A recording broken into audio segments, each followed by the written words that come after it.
Hello, welcome to the June 21st, 2024 Club Cubase live stream. My name is Greg Undo and I'm the host of the live stream today. If you have not attended a Club Cubase live stream before, how it works is you could ask questions in the live chat field, or you could let me just mute. So you could ask questions in the live chat field or send questions directly to me by emailing clubcubase@steinberg.de. When asking questions, if you could specify which version of Cubase you are running. Also, if you could indicate, so if you're running Cubase LE, AI, Elements, Artist, or Pro, that information is helpful. Also, if you could specify which version number, so if you are running version 11, 12, or 13, that information will be helpful for me. And also which particular operating system that you're using. So if you're running on Mac or PC, that'd be great. We should have an index of all of the topics covered in today's live stream. Several hours after the live stream ends, I'll take a quick dinner break and then go back and rewatch the stream and have all the questions. But if you wanted to search for particular questions, you could go to cubaseindex.com, and we want to thank Jan from Stockholm for creating that website. He's not going to be able to join us because he's celebrating the summer solstice in Sweden. But he was kind enough to send a note, so we wish that Jan's enjoying the summer solstice celebration. We also want to give special thanks to Agent K and Jazz Dude, who serve as moderators for the live stream. They're not Steinberg employees, and they really kind of do this just for the betterment of the community and the experience. So we'll give a special kudos to them. And we'll give an extra round of appreciation for Jazz Dude for his work with the Cubase Nation Discord. So, and that's a wonderful site and resource of information for the particular live stream community on Steinberg information. So once again, my name is Greg Undo. I work for Yamaha Corporation of America, and I primarily focus on Steinberg products. And I'm presenting from outside of Washington, D.C. in Alexandria, Virginia. And if you're watching us live, please feel free to introduce yourself and tell us where you're from. A couple of quick programming notes. Tuesday will be our 400th live stream. So we will be doing giveaways with live stream trivia. So we look forward to that. 1 week from today will be the last live stream of the month. We usually go for about 2 hours, and then we kind of migrate to a Zoom meeting. The Zoom link, if you want to email me at clubcubase@steinberg.de. You can ask for the link, or we will give it in the live stream. I know that in the past we've had special guests, and people had wanted some more special guests. So it looks like we have Teddy Riley lined up to be our special guest next Friday. If you're not familiar with Teddy, he's done a number of albums of Michael Jackson, Blackstreet, Guy, Bobby Brown. He kind of defined and created a whole musical genre of New Jack Swing, and he's a really smart and interesting person. So 1 week from today, our special guest in the live stream will be kind of the legendary musician, performer, producer, engineer, Teddy Riley. So make sure that, everyone can learn something from Teddy. He's incredibly influential. Many of the top R&B producers that we know today have all kind of come up and were mentored by Teddy. So look forward to doing that on, so we see from Cody says, Teddy's my boy, cool. So make sure that even if you don't do anything with R&B or New Jack Swing, Teddy's insights are really very interesting. All right, so with that, we will go ahead and take a look at some of the questions. So let's go ahead and get started. All right, so we see Jazz Dude on. We have Robbie Bowling from Dallas, Texas. Thanks for joining us. I'm just going to do one quick check because we have kind of two different live streams posted because we're going to be doing kind of celebration. Just make sure no one's on the other one. Okay, good. Everyone is so sharp, going to the right date. All right, so let me just find. All right, so we see Robbie Bowling from Dallas, Texas.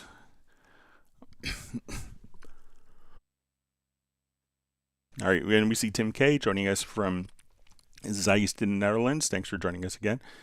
Great to see JVI on, just welcoming, saying hi to the Club Cubase family. We have Tim K says, hey everybody. We have Fabio Soares saying hi Greg. Mr. Dali 67 saying hello to everyone from Denmark. We have Matt Elston. Cody's is saying shout out to Greg in chat. We have John Costigan from Kenosha, Wisconsin.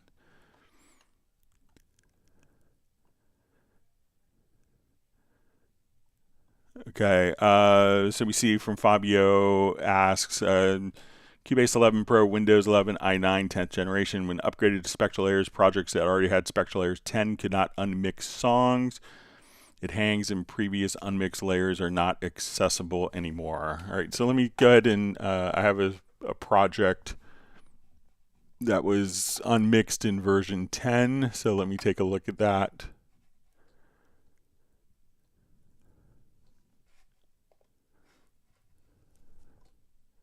Then I just unmixed it in 11 as well. So.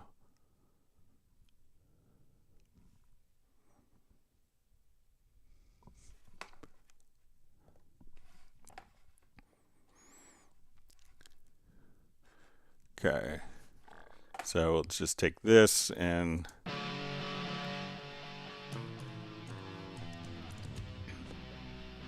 okay, so according to Fabio, says projects that had Spectral Layers 10 could not unmix songs. It hangs and previous unmixed layers are not accessible. So this was done in, this was unmixed originally, this project in version 11 or in Spectral Layers 10.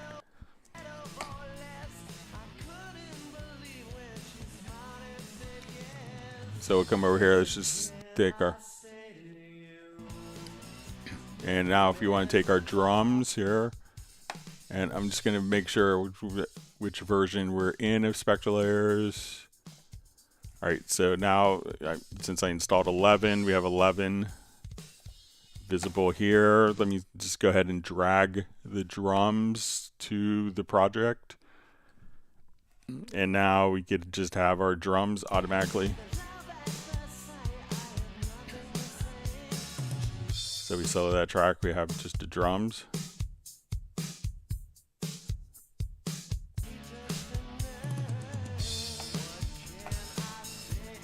And then we could adjust the volume.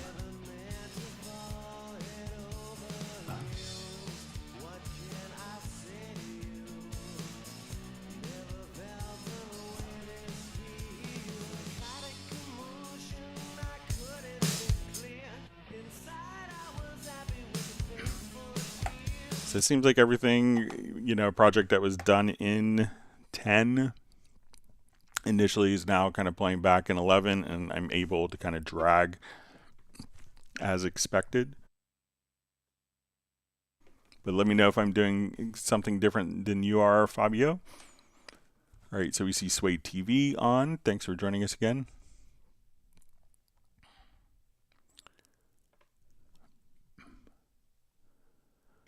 Okay, so we see from Kerry Dixon. Hi, Greg. He says Windows 10, Cubase 10 through 13. Says regarding subject is a VSTI extension app for the Motif XF7. I have a FireWire card, but to display in song mode 16 channels of sounds, do I need the FireWire running and not use the FireWire sound card? So I think that the communication between the XF7 and Cubase is not going to be, you know, for the kind of control and editing capabilities where you see the 16 channels of sound. I believe, for the editing purposes, that's going to be just using the USB connection. And I believe that, I'm not sure if the XF7 had FireWire on it. I know that the original like ES, XS, maybe the ES or XS was the last one. But I'm not a Motif expert. I never gotten a unit to work with. But I think that you could do all the editing and control. But if you wanted to transfer the songs, if it has FireWire, I know it's like some of the Motif ES, you could get an MLAN card. And I'm not sure if I can't remember if the units, and this is like 20 years ago, if the units came with FireWire and functioned as an audio interface, or it was like a FireWire expansion card when the earlier units had expansion slots, and then you could do that. But I think that you could transfer all of the audio over USB, and it's kind of using USB for that. Wonderful to see Gareth on from Spain. Just says, thanks for the ministry base, marvelous as ever. So, yeah, it's a tricky one to get in with all the art parts, but that's my fault for being late with the bass line, but I'm glad you liked it. Hopefully you have something to work with. All right, so we have Martin checking in from Germany, and we're glad you could make it today, this evening, Gareth. We have Tiago checking in from Brazil. All right, we have Michael Pierce, who's able to join us earlier than normally on a Friday. He's wishing that everyone is safe, well, and has had a great week. All right, Gareth asked question. Could you show us features of the part editor in case there's something I've missed? All right. Okay, so when we do like events, audio events on our project window,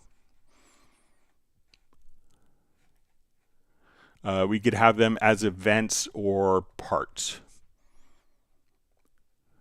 Okay, so I'll just get a couple of events here.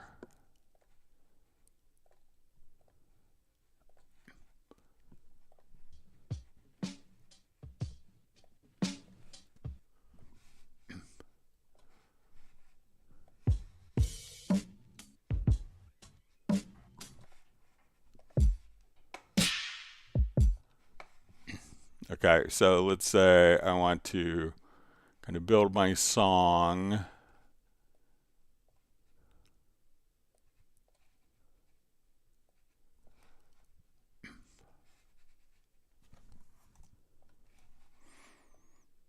Okay, so I'm going to have kind of like 3 different loops here. Okay, so what often happens is when we double click on, so again, we could have events or parts, and often we could think of a part as a collection of events. So when we have an event, I double click, this would take us into our sample editor, which is usually the default setting. And when people often get into parts is when they take a number of audio events and they grab the glue gun and they glue multiple events together. So now I could move this as one single entity. So even though that was built up of 3 different loops, so we go here and we have variations and go back to our first loop. So now when we double click to go into the editor, we don't see the typical sample editor. And we also often get this, people go, where did my fade handles go? Like I can't fade this part out. Because now it's in the part editor. So now that we've done this, we can take our different parts and we could do fades here and kind of treat this in more of kind of a macro way. So I could take this particular event here and I could do each of the events and edit them directly here. And if we double click, I could go into the sample editor but we could think of this as kind of an intermediate step, so that I could have one particular part on my project window. This part contains multiple events. When we double click, that takes us into the part editor. And some people used to utilize kind of the part editor. I'll set up just like I'll route just a quick audio recording here.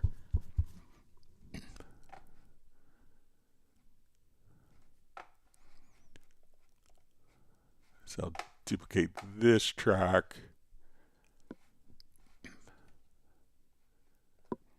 And let's say I want to send this out. I'm going to route this to a group channel.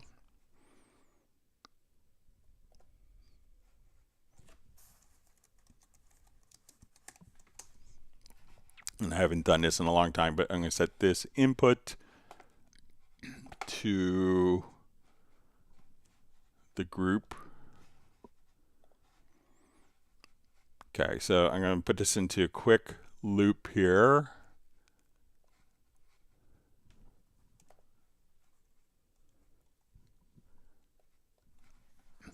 Okay.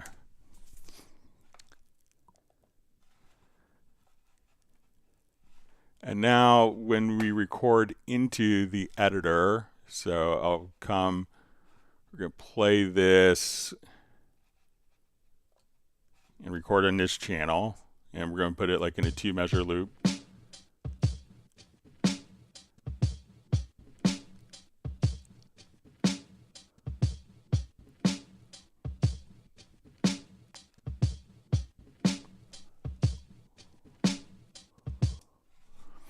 All right, so now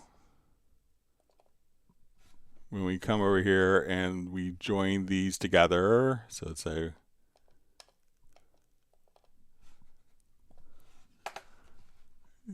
now this is how some older people have been running Cubase and Nuendo for a long time. This is often how they would do kind of comping before we had the comping tool. So as I've recorded into the part editor, I can now come over here and then just choose to mute or unmute different sections as I see fit manually. So I'll just see if I don't think that the comp tool works in here, but this is kind of a precursor to when the new comping paradigm was introduced. So now we could come over here and do kind of comps, but maybe see the comps a little larger as we work. So, but basically we could think of the part editor as being able to edit multiple events together. And when you need to edit a particular event, you could double click and then go into the sample editor. So let me know if that's helpful for you, Gareth.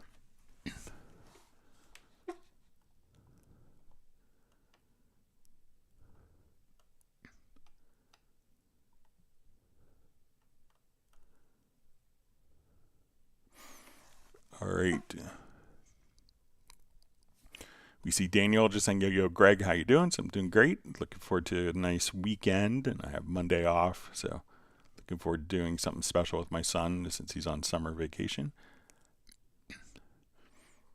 All right, so we have Martin from Germany says that he upgraded to Spectral Ears 11 Pro just yesterday, and he's very happy with the quality of the new version. So yeah, a lot of great new features.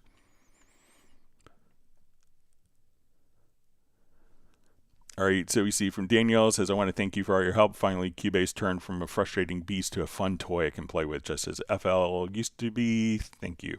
So you're welcome, and thanks for joining us on the live streams, and I hope they've been helpful.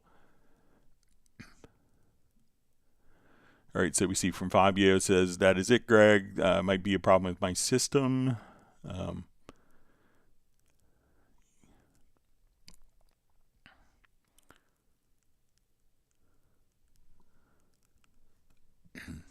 All right, so we see from JVI says MIDI score editor. I'm using the tablature function, but each time I select multiple notes and try to change a string it should be played on, it does not work. It only seems to work on individual notes. Am I doing something wrong? Let's take a look.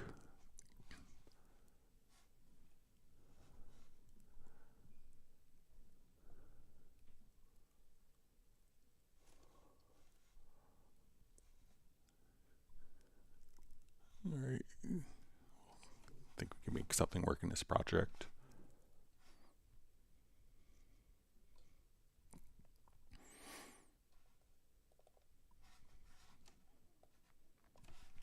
Okay, so I'm going to look at this in score editor. Let's put it into tablature and see if we could change multiple at once.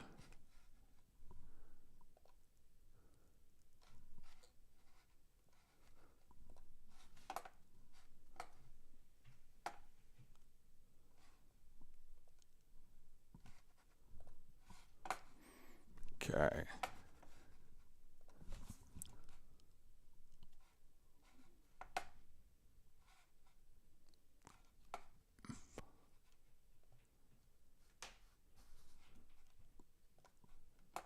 All right, so I'm going to just hold down a control or command key and kind of switch these.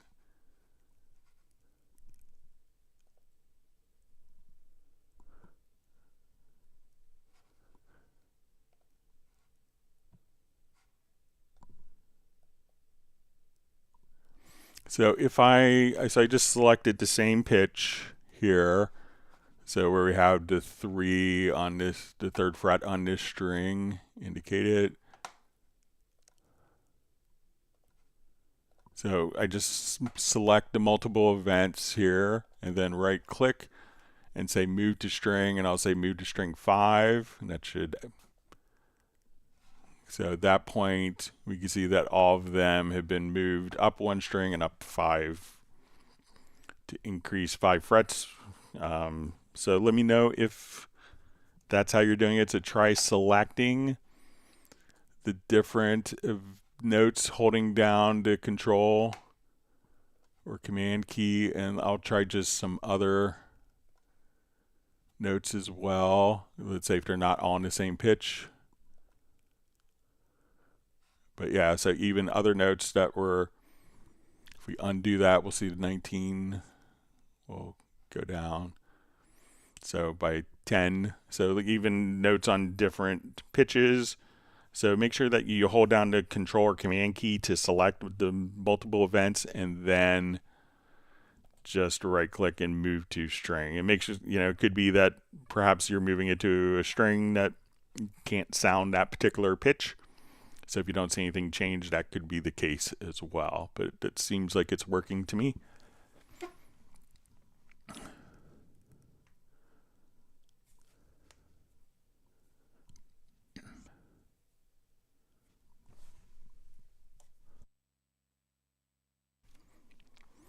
All right.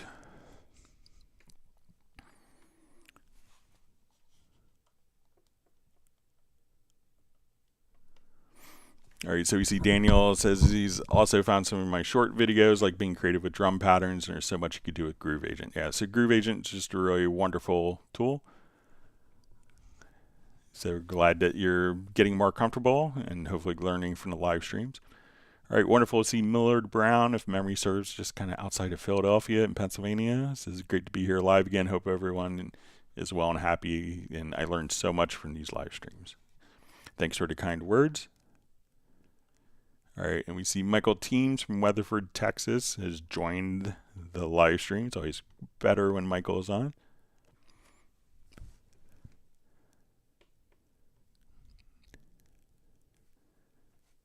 All right, so we see Gareth just saying boohoo fade handles. Okay, and Gareth is asking if we could fade to gray. I guess if you had a muted event, you could fade to gray.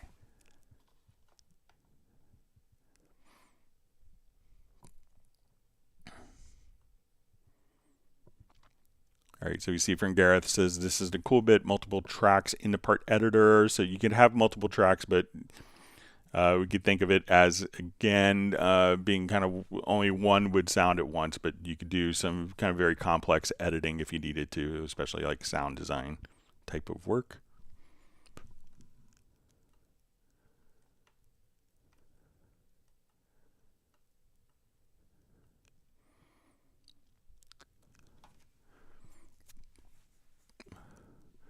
All right, Millard Brown asks, question, how can I exclude certain folders, Windows, Cubase Pro 13 from Mediabay so I don't bump up against 100,000 item listing limit? All right, so let's take a look at Mediabay. So go to our media menu, Mediabay. All right, so, if you are like, okay, I don't need, my taxes to Mediabay to look into folders where my taxes are, or look into, particular folders where I have family photos. I don't need for it to be scanning particular folders. What you could do is once you come over here, you could just go to like this computer and I can say, okay, I want to go to my desktop here. Let's just choose desktop. And then you see just this little folder over here to the left. We could choose to remove this folder from the database. So whatever folder that you don't want in the database. So if I come over, let's go to, users and I go to my documents folder. So we can open this up. And if I have, particular folders that I don't want to be included, I could come over here. Let's say I don't want a particular project to be scanned. I could just come right over here and turn off that particular folder. So, and then we could just kind of click directly here, and then we could activate that folder. So where you see a checkbox, if it's not checked, then the Mediabay is not going to actually look in that particular folder for you.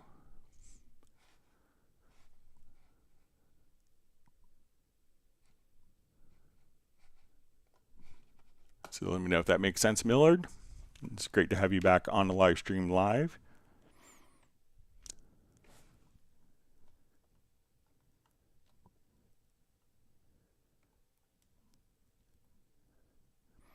All right, Gareth is claiming that Michael Teams is distracting him from the teacher. So all the way from Texas to Spain. It's Michael is very effective.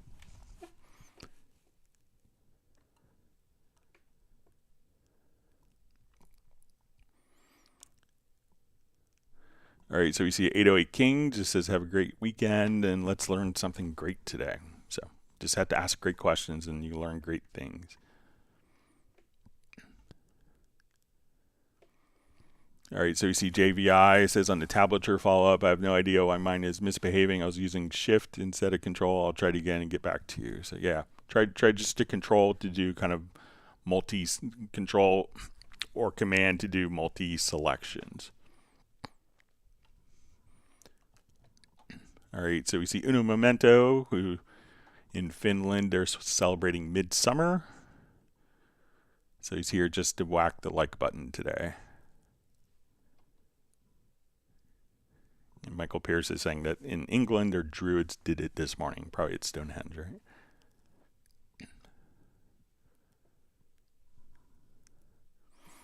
All right, so we see from 808 King says, thanks for that tip on global transpose for independent and follow. My dropping sounds is now so easy, keeping everything in key. Glad that worked out for you. Thanks for letting me know.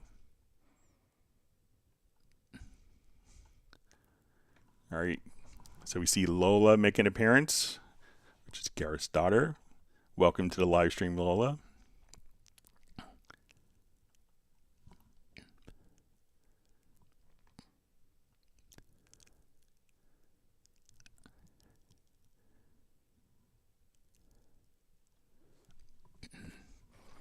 All right, so we see Millard Brown just says, Greg, thanks for the Mediabay demo. Very clear and helpful. That's the answer I needed.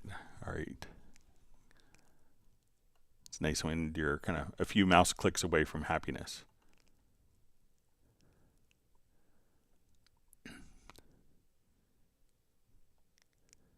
Wonderful to see Nick joining us from Essex in the UK. We'll see how Nick does on Tuesday's live stream trivia. He's been very good in previous live stream trivia contests.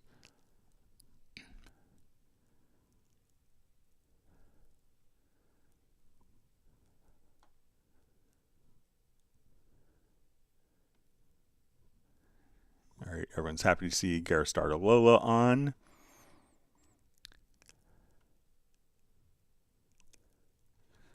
All right, so we have Pepo Vidal just saying hola. All right.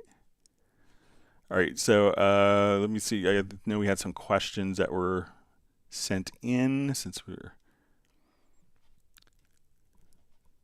Yeah, just 1 second. Let's see if I get to some of the mailed in questions. All right.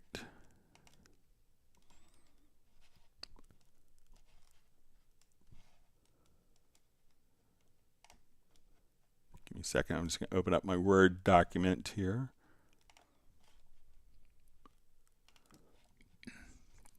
All right, so we had a question of this is kind of always an interesting topic for people, when to use groups versus VCAs. So let's take a look at that.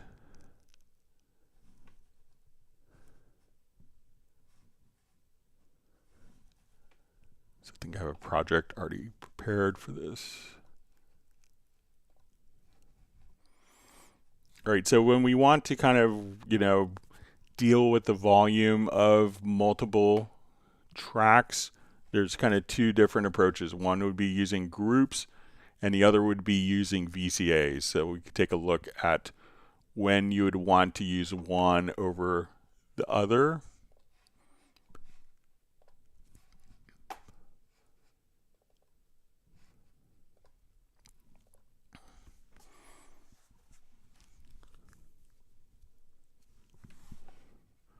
Okay, so let's listen to kind of a series of drum tracks.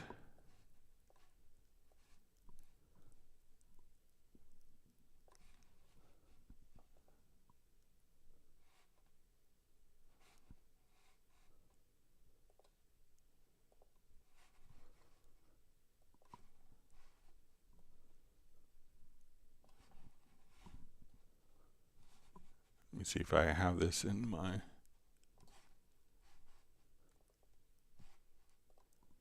I saved it with these tracks. Bear with me just a minute, see if it's in this version. Okay, here we go. Okay, so let's say we have just a series of group of drums and we want to control them with a single fader. Okay, so as we'll scroll over, and let's say our drums have automation on them. So when we look at our drums, we can see that we have automation. Now I've assigned all of these tracks to a group. And why we would want to use a group is just to come over here, and as I bring down my group, we could bring down the volume of all of the tracks. Now, as I do this, I'm going to just add, let's add a reverb to our snare track here.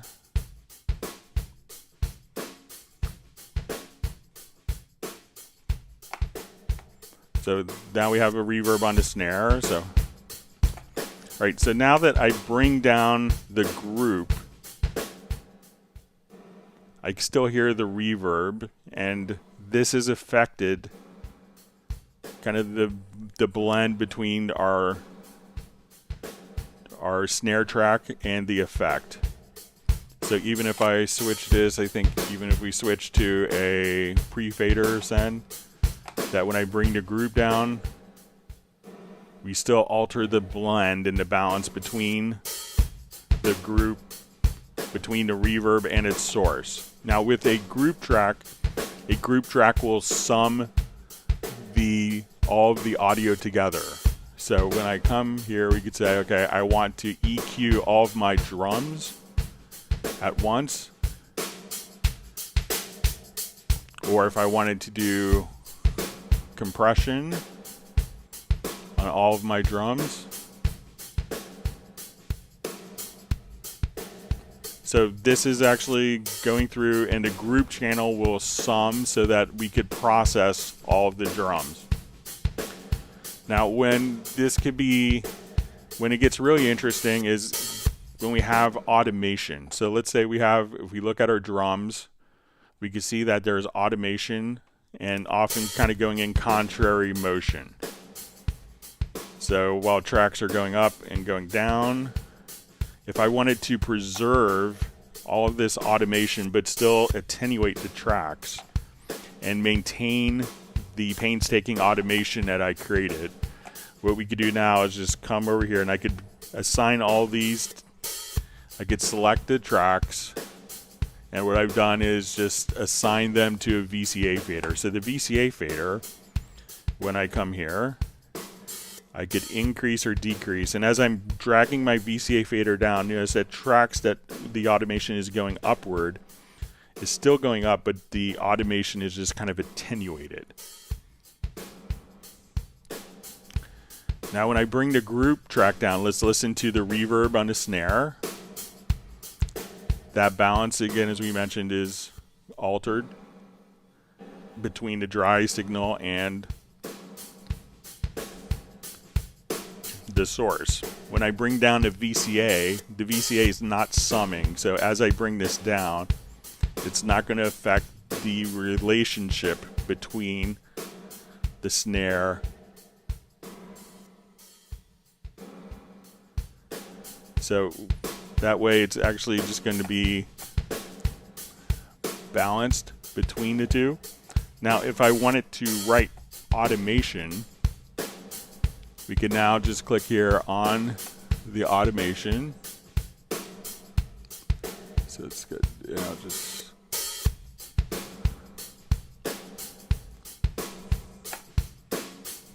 so now as we bring this down, let's say we have it in post fader, you hear the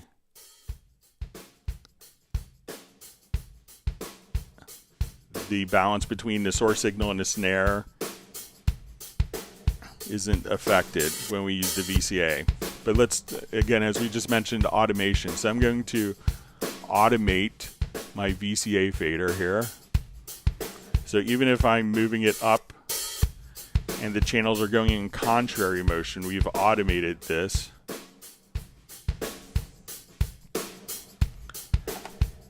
Now when we look at the particular tracks and we open up the automation view, let's just make this larger so everyone could see it. I could see the automation that's on the track, and I could see kind of the result of the automation as affected by the VCA fader. So as I adjusted this, we can see kind of those two different areas. So if we wanted to coalesce the different automation from the original automation to what's been applied via the VCA, if we click on the VCA fader, you'll just see this. And now we could choose to combine the automation of the VCA and the linked channels. So once we do that, we're going to have, instead of two automation values, one being the original automation, one being the effect of the VCA on the original automation. We can now combine the automation of the VCA with the particular automation. So we have one automation that's the result of the processing with the VCA fader. So again, groups can automatically excuse me. Groups can automatically sum and do processing, but can affect the gain structure of your effect sends. VCAs allow us to deal with more complex automation and won't affect the gain structure. So, so which one is better? You know, it could depend. If you don't have automation, probably a group track is fine. If you wanted to do parallel processing, a group track is sending it to two group tracks and doing parallel processing is fine. You could always, but if you have extensive automation and you wanted to do parallel processing, you could just like we're doing here, run the drum tracks through the VCA and a group simultaneously and get the advantages of both together. All right, let me jump back to our live questions.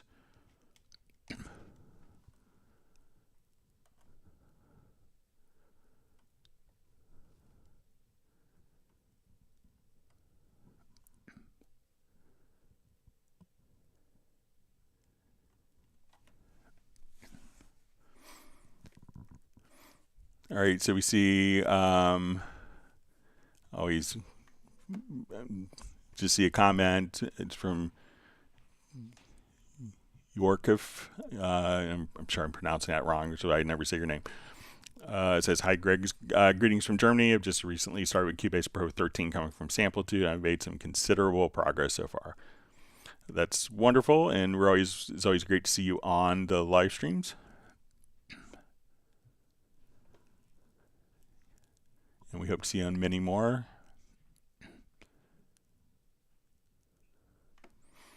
All right, Gareth asks, how to export a 100 or 1000 even orchestral template, for example. So if you wanted to just kind of do the template, you know, you could just simply save. But let's say if I wanted to come over here,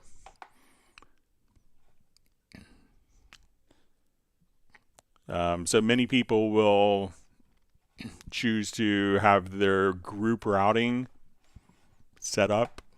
So let's say I want to take like my winds, strings, and brass into different groups. So I'm going to come over here and I'm going to add a group channel to the selected channels, and we'll call this wind.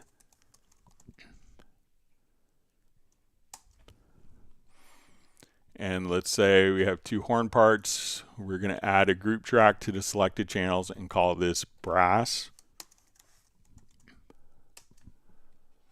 And let's take our strings. And you may have, you know, violins.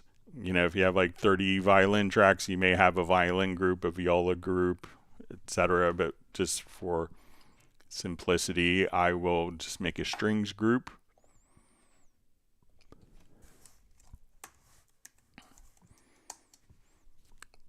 All right, so I'm going to take just a small section of our song here with my left and right locators. We'll take 16 measures. So now I have, let's say, all these instruments, and they're going to groups. So this will be our winds that aren't in yet. We'll have, let's say, our strings group. So it's solo.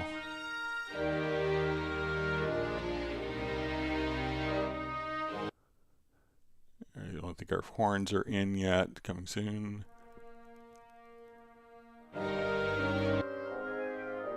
So I kind of broken these down into winds, brass, strings. So now when I would export, let's do our audio mix down. Instead of mixing every single source, which may not, if you wanted to simplify the process, we would choose multiple and just choose our group channels. And I'm going to export these into, create audio tracks. So we'll say export.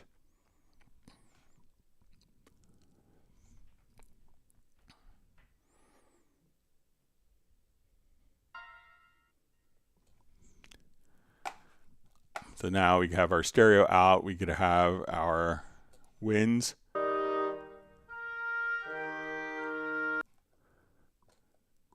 Our, you know, and our horns, brass, and strings. So we could just kind of come over here. I think I had my string soloed. So let me just kill all the solos here.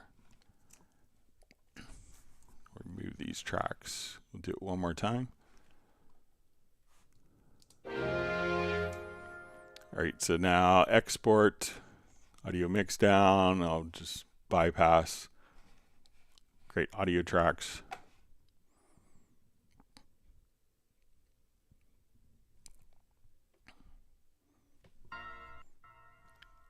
So now strings, brass, winds. So a lot of people may deliver stems like that. If you have 30 or 40 violin tracks, you may take all the violins, route it to a violin group. Same for viola, violin 2, cello, bass. So depending on what your mixer needs, but that's often a way that people will just make stems for large orchestral projects.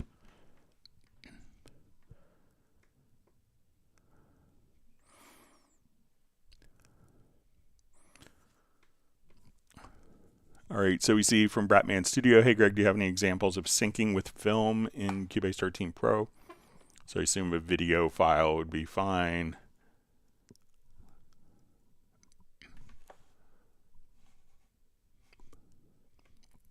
All right, let me open up a project.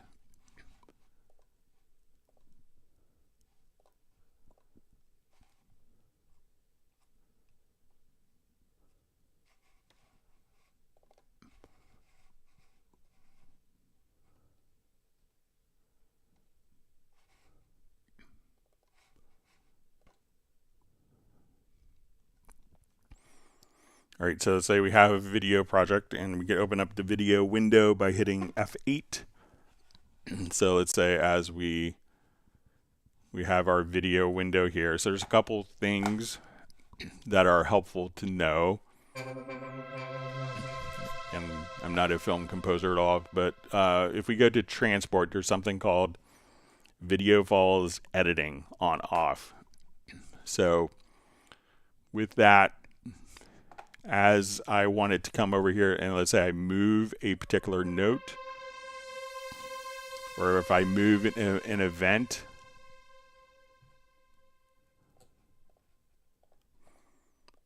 that as we move, and I'll just take my snap off here, but as we move, we can place events or MIDI notes and have that. So if I want it to be exactly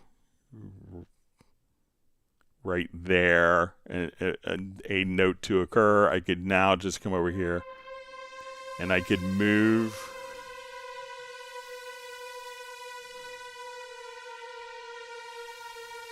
just to start at very precise moments as we do that. Now, another thing that people often want to do is to figure out, like as we work, figuring out tempos.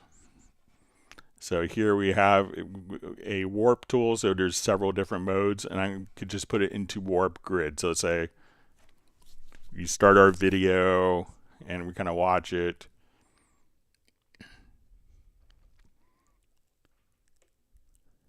So let's say maybe I have an idea for the beginning of the video, but we want to change music starting right, let's say right where we see the guitar player. Okay, so I want this point where we see the guitar player come in, I want that to be exactly 8 measures long. So what I could do is once we go to our warp grid, what I could do now is move measure 9 to start right when the guitar player comes in. So now we can have an even 8 bars of music and going directly until the guitar player starts. So let's say, okay, I want to move measure 9 right to where the guitar player starts. So as we listen to this, we could say, okay,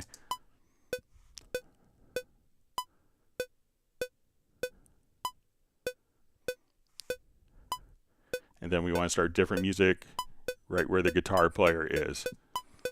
So we could do different tempo mapping. So you could just say, okay, I have this amount of time, I want this number of bars to fit in. Now there's also something that's handy if we have, let me just see if we have, if we want a particular sound to come in. Let me just see if this patch is loaded up here.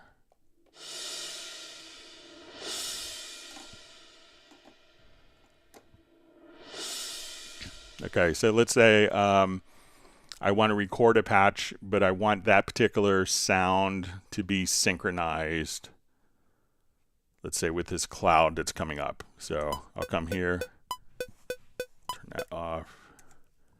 Okay, so I'm going to rewind just a little bit here. And let's say where that cloud is coming in. Okay, so I'm going to place this into record. So we have the ducks walking.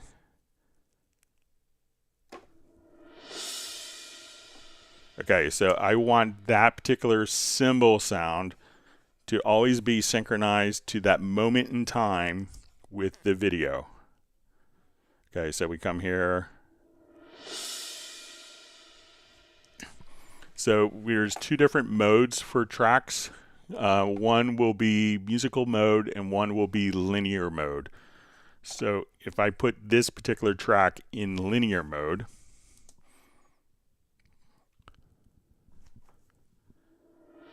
that's going to play back, but I'm going to come over here. Let's turn on our metronome. So let's say we have kind of our faster tempo here. Okay, so we're going to switch to the faster tempo when a guitar comes in.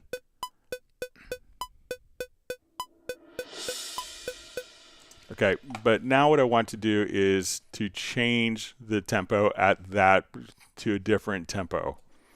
Instead of it speeding up, I want it to slow down. Now, if it's in musical mode, when I change the tempo, so I'll open up a tempo track.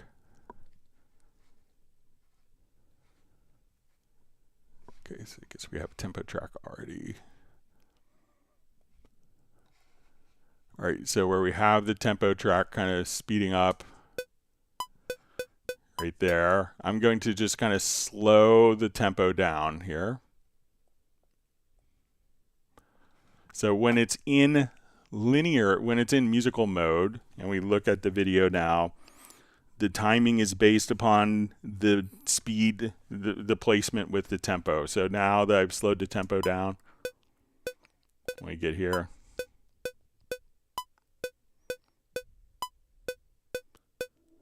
so now the cymbal is coming out of sync with that cloud.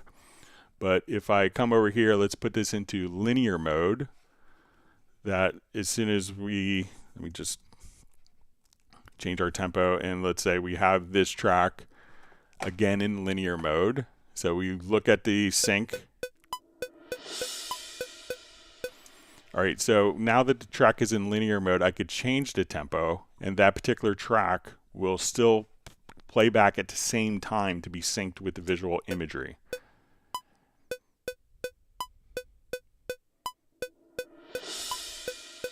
So you could have different elements that will be, when it's in linear mode, that will be synced to like a visual cue or time in the video. And if we change the tempo, that won't affect the position of those notes.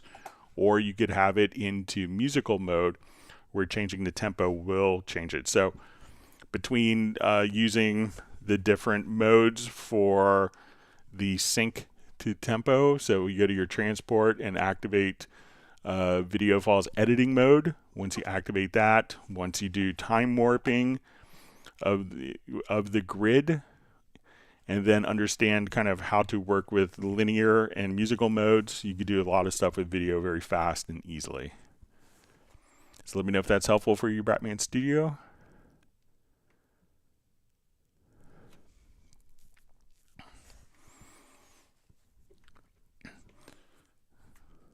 All right, so we see a question, and this kind of relates to what we just did. I'm still not really getting when to turn on musical mode and when to turn it off in which situations. Could you give me some pointers here? So let's say, you know, you're doing a project and then you just feel like the project is too slow, but everything's been recorded. You don't necessarily want to call all the musicians in and say, hey, can you play like, you know, 5 beats a minute faster? Would it be good? So if you don't want that expense, now if you don't need to change the tempo of projects dynamically, you don't have to worry about musical mode. If when you're working, getting a loop to sync with the project tempo, having that loop in musical mode is good, because the loop, if you're adding a loop in afterwards, let's say we're at 100 beats a minute here and we're playing, let me turn on, all right, so our tempo is at 100 beats a minute. So let's say if I now want to incorporate a loop and I want that loop to follow the project tempo, we can add an audio. I'm just going to just find a drum loop here.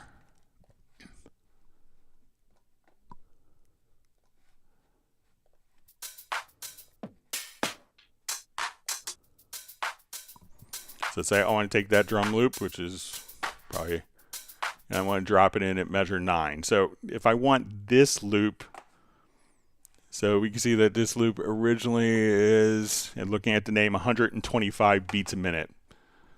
So if this was not in musical mode, it's going to play back at 125 beats a minute when my song is at 100 beats a minute. So we come over here, not in sync. So if I was adding other loops to an existing project, I would probably want that in musical mode. And now I could just come over here, and now that's going to follow the tempo of the project. So now if we wanted to take a project, and as we mentioned earlier, have it speed up and slow down. So I could take all of my tracks here and make sure it's in musical mode. So let's say, oh, it's just like, what would it be like if we're listening to it, and instead of 100 beats a minute, I want it to be 112.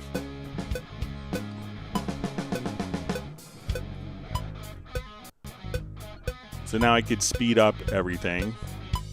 Or, so musical mode, once all the audio, I could slow down a little bit. But let's say I wanted to come over here, and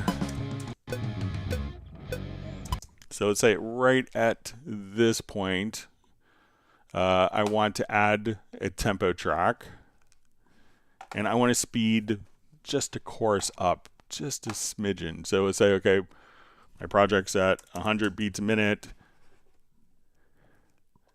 and right when it gets to right there, I want it to be like, and sometimes even it's a great trick with a lot of program stuff. My first tempo is, let's say when we start, I want it to be 100 beats a minute, and then I want the second tempo node to be 104. So just as kind of a slight, and we can have that do a step. So I'll just erase this node here. All right, so I want to put in a different tempo node, and we'll just make it a little more obvious. So we'll say right at this bar, I want it to speed up by 8 beats a minute. So we'll go from 100 to 108. Just make the chorus a little more, give it a little more energy.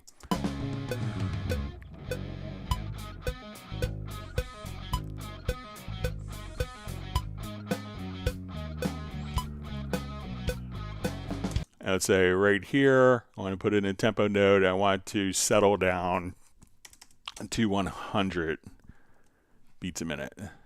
So let's say we'll do step. Select this mode. So we're going to go from 108 to 100. So I just want to speed up the tempo of that bit without changing or altering the pitch. Just to give it a little more energy, to give a little bit of movement. So you do kind of subtle tempo changes to make a big difference. So we have drum fill, and you can slow right back down to the original. So, it was kind of an old trick that MIDI people would do to kind of not make things feel so static, is, you go into the verse or chorus, just do kind of slight tempo changes. So it's not, playing back something that's so kind of similar. So, but with musical mode, you could make the loops follow the existing project, or you can take a project and then just kind of dynamically change tempo as you want to.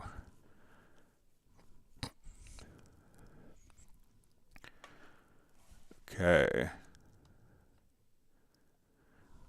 All right, so we see from 808 King,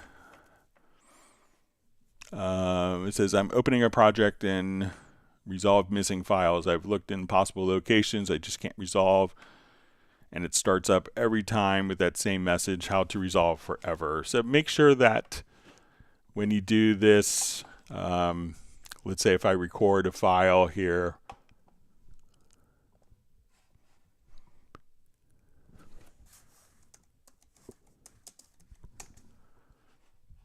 okay, so I'll record.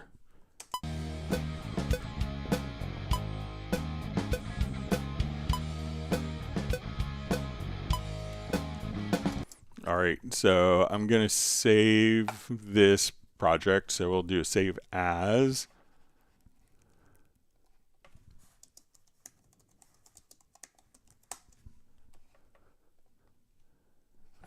All right, so at this point, let's say I get rid of that file.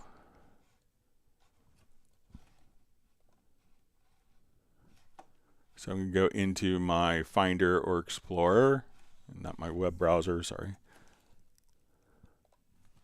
That's one of my learned mistakes.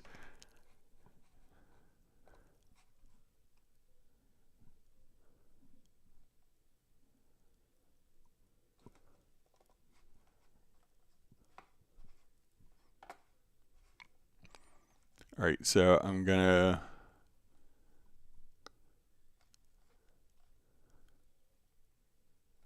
get to the audio folder.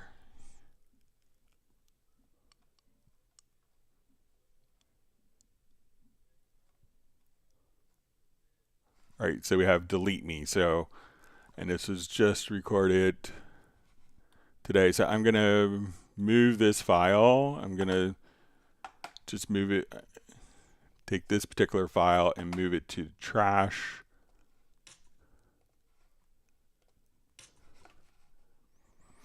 Okay, so now I'm going to close this project. Let's reopen it. So we'll go to our recent projects. And this should probably trigger the message. Okay, so at this point, so we see this is the delete me 01 WAV file it's looking for. So we have erased that. So we'll try going to remove unused media in the project here. All right, and if we have this reference to it, so we'll save again, close and see if we get the message, because it still could be being used.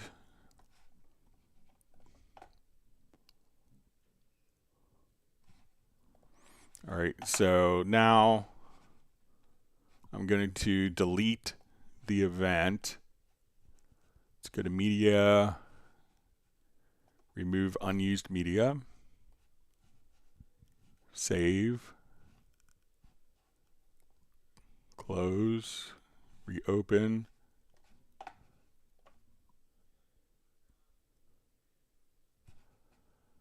Great. And let's come over into our pool window.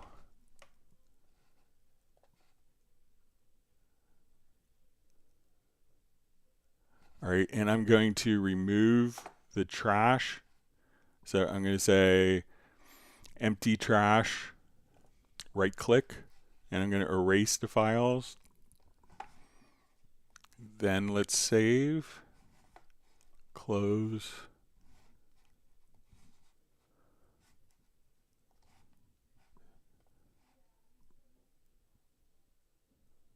And no more missing files. So try going into the pool, which you can do Control or Command plus the letter P for pool, and then empty the trash, and then resave. And I think you should get rid of the particular missing files message for you.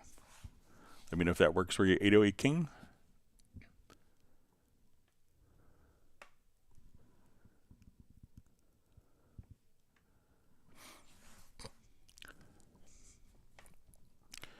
All right, so we have a question from Michael Pierce. Question, do you have any advice on quickly archiving tracks when they're fully done? Future-proofing against Mac OS breaking older software, for example, or plugins being discontinued. All right, so what I would do is I'll take just a small section just for demonstration purposes, and let's say I have a reverb on all of my drums. All right, so now, and I'll just move this export range here.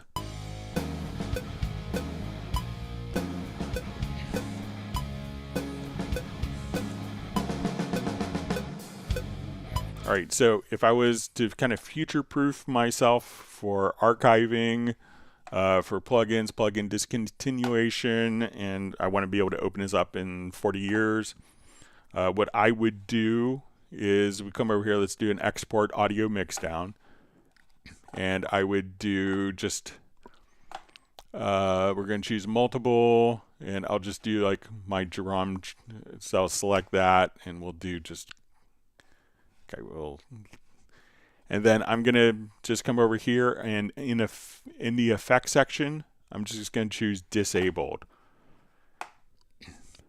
And let's add this to an export queue. Okay, and we can put that into a particular folder. And the next one, I want it to include, let's say, groups and sends. So we're going to add this to my queue. And each of these we're going to create audio tracks for. So now I'm going to say start to queue export. So basically I'm going to render one that's completely dry because sometimes you can't unburn this stake. And I'm going to render it with the effects as was what happened during the mix. So we'll go ahead and start our queue export.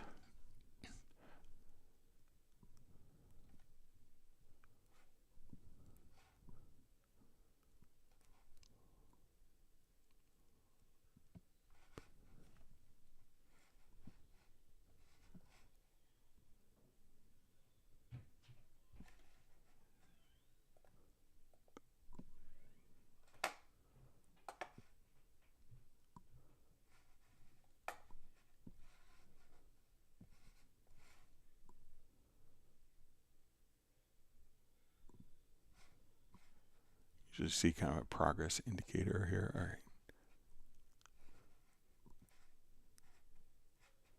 Okay, so we see.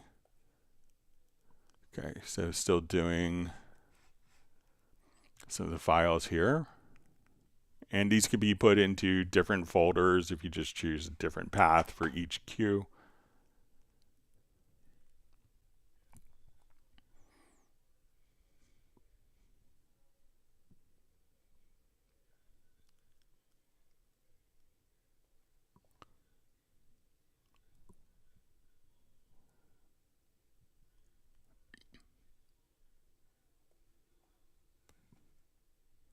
Okay, almost done.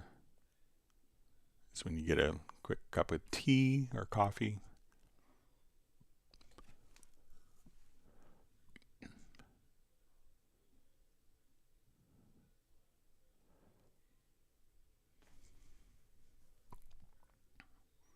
All right, just one more file to render.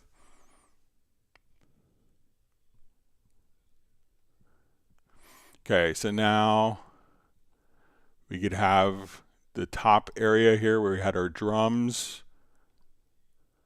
Okay, so this will be our first one. So if we listen to our drum track here, this will be should be dry. And we'll scroll down to the second set. And now we'll go to, but at that point you could just go through and see and render it, one with effects, one without the effects and just do kind of a batch export, and that way everything will automatically be carried over directly for you. So let me know if that makes sense, Michael. Close this project before I fill up my hard drive. All right.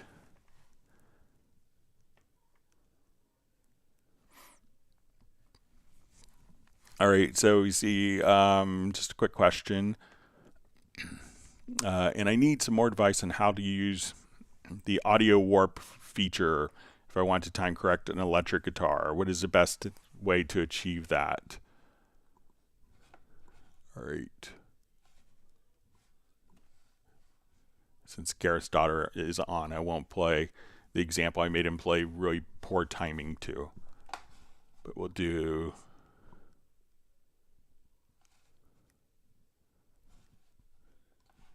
I'll show maybe one of my bass recordings. We use that.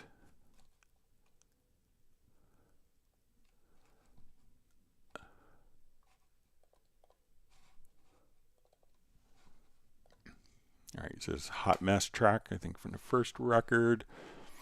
Okay, so now one of the things that we could do if we want to do warping is we could do free warping right on the main project window.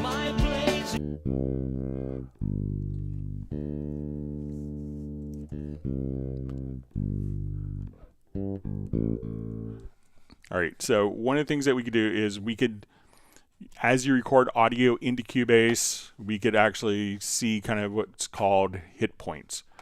So we're going to come over, and when we go to our hit points tab in the sample editor, we could come over, and at this point we could choose to have our hit points. We could adjust the threshold and also kind of the intensity. So we could kind of see where I want basically almost like hit points for like each note.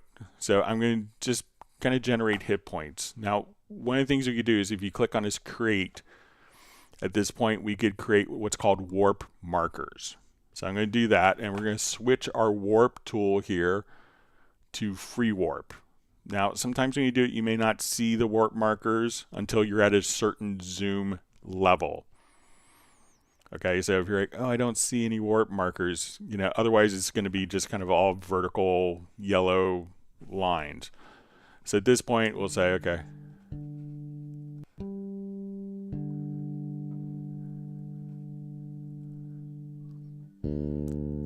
All right, so now we're going to just be in our free warp mode. We're going to zoom in. And let's say if I want to add a warp marker, I could just, and we'll see kind of just based on kind of where the left arrow is, that we could place warp markers. So I could place warp markers, and we want to zoom in. Let's say I want my warp marker at the beginning of that particular event. Now, if I wanted to erase a warp marker, you can hold down the Alt or Option key, and you'll see it turn into a pencil, and then you could erase warp markers. So if this was, I wanted this to be on the grid, I'm going to change my grid here, and I'm going to say beat. We could also use our quantize value, so if you want it to be really precise for 16th notes or 8th notes, I'm just going to say beat. So now that I have warp markers, excuse me. Now that I have warp markers before and after, when I have the free warp tool available, and we can do this on the main project window, you'll notice that as I get kind of close to the left, the yellow warp marker turns to a white warp marker.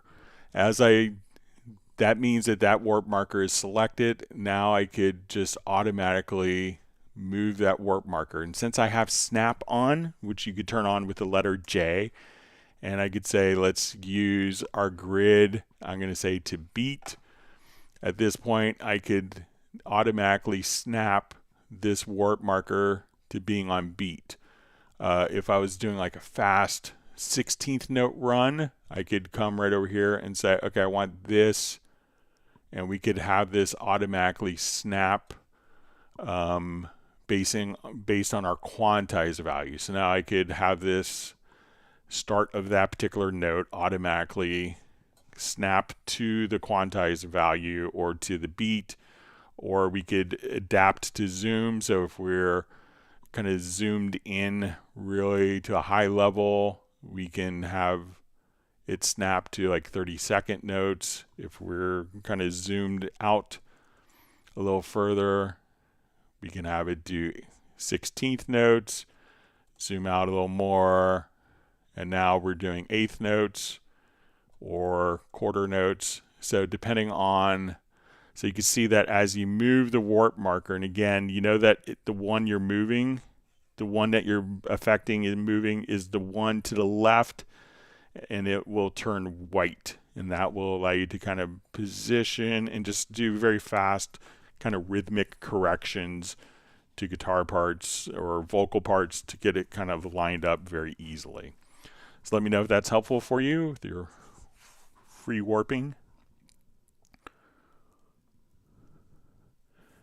Gareth is saying a bit of Sade.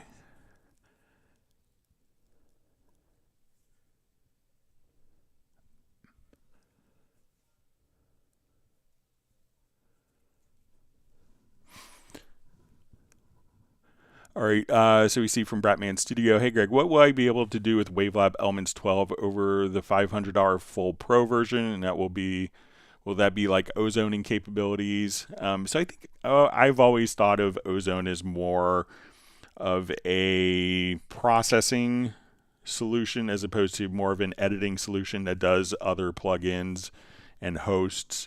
So, you know, some of the things that you're going to have fewer tracks in the montage editors. I don't think it's going to offer surround sound support. So you're not going to, I don't think that you could do like, 22.3 interleaved, 22.1, interleaved files in Wavelab Elements. But if you want to be able to kind of take a project, be able to kind of, create different deliverables, Wavelab Elements is a great investment to make.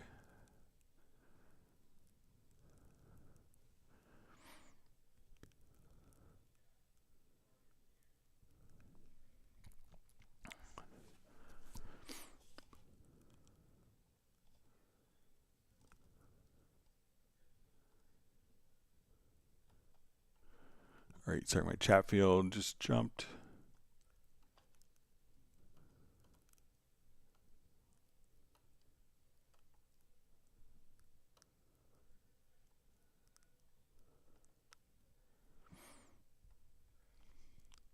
All right, let me just find my spot.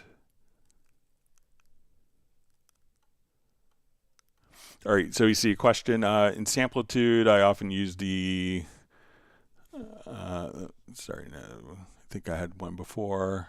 Okay, in Samplitude, I had automatic crossfades turned on always. In Cubase, by default, is this turned off? Why would I want it off, and what situation? So, you may not always want to have crossfades on particular elements, but there is kind of a, so if we are doing audio editing, I could come over here and, if I'm just doing different processes, I may not want crossfades on. If you're kind of more in mastering scenarios, crossfades could be more critical than in a multi-track. So, if I come over here and we have these two events overlapping and I want to do a crossfade, we could just hit the X key to, do the particular crossfade. Now, there's also an auto crossfades that you could just have it set for auto fade in, auto fade out. So anytime that you make a cut, and, we have this little icon here for zero crossing. So if I make a cut and we're zoomed in, let's say if I turn off my snap, and without this particular function on, if I need to make a cut right there, and move that part over, since we're not at the zero crossing, that could automatically create probably a little pop or click. So if you're doing a lot of editing like that and you don't want to manually put the crossfades in, because auto crossfades don't necessarily always set the correct time, which is more crucial in kind of multi-track editing. But here at this point, we could set just a short auto fade in, auto fade out, or auto crossfade, so that if we do an edit and it's not at the zero crossing, that each section, you don't see it visually, but each section will have a short fade in, fade out that you could specify the length of, so that you don't have to, write in 400 crossfades if you've done a lot of editing. You could just activate the auto. And if we come over here, let's say if I try to cut now in the middle and I have the zero crossings on, and I try to cut right where the cursor to play head position is, it will automatically go to the nearest zero crossing point so that we could mitigate unnecessary pops and clicks when doing audio editing. And that's usually on by default.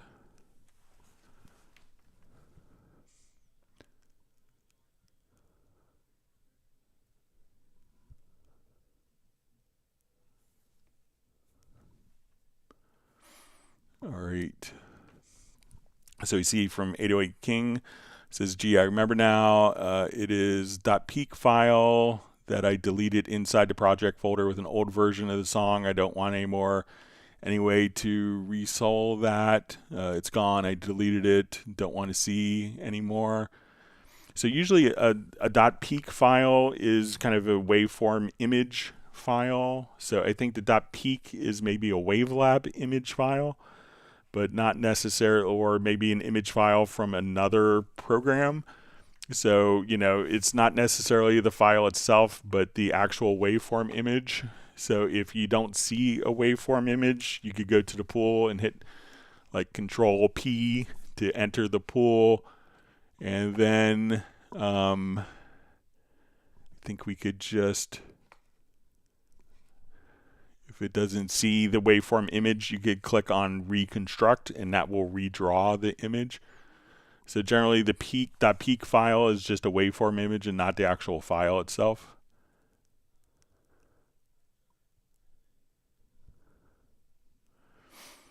All right, so we see a question. In Samplitude, I often use the aux to fader function, which you could put the send level on the main faders to adjust the sends to specific effects. Does Cubase have a similar function?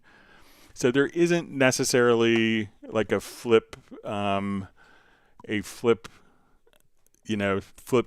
to faders function, but you can set it up in like the MIDI remote control. So I think so here we could say, if we say send one to flip fader. So if I wanted to do it kind of with let me just add a number of tracks here.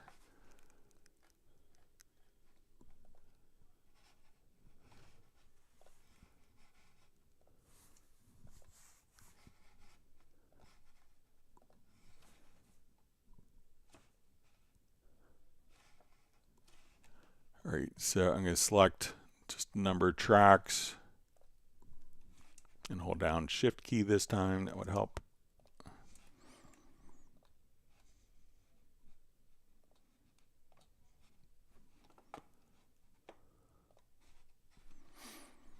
All right, so while it may not do it in software realm, let me just...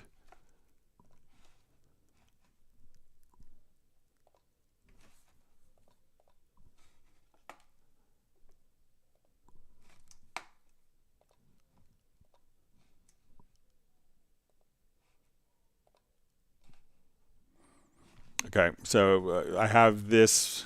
So what I had done is kind of set up just a quick MIDI remote.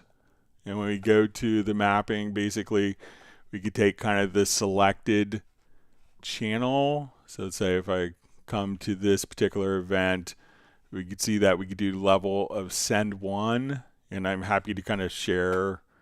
And I did a video on this as well. So now when I come to my mix console, Now I could take I'll just show this. I'll do a standalone mixer, and we'll just look at the sends here.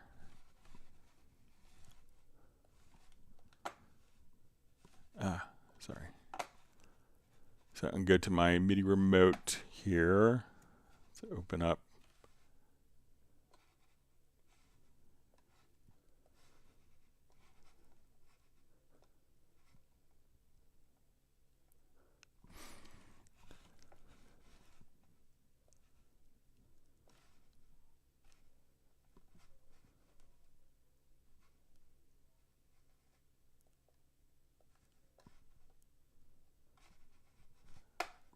All right, let me just make this so it's a little more visible.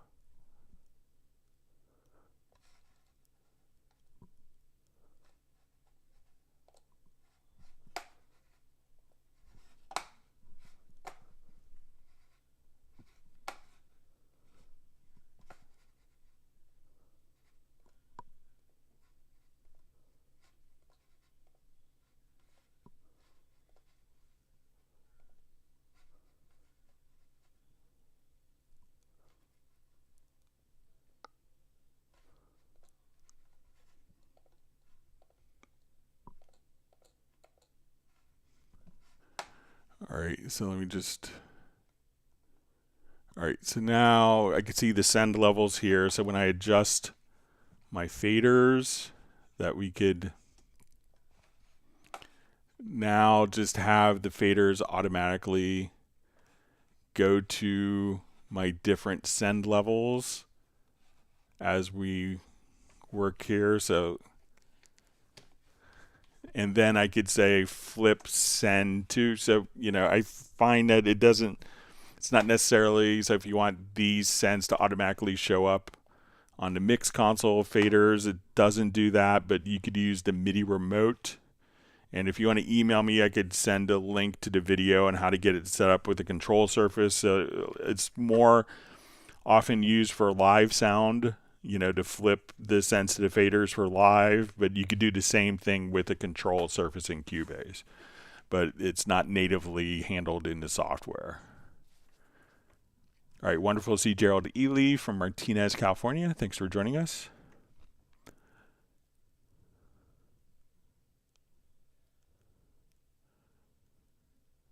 Gareth says Cubase is always a questionable activity.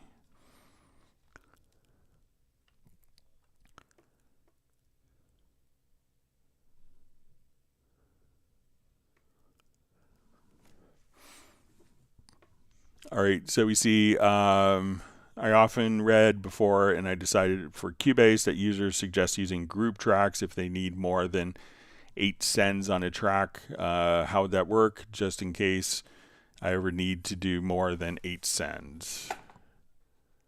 Okay. Just revert this quickly and we'll show you.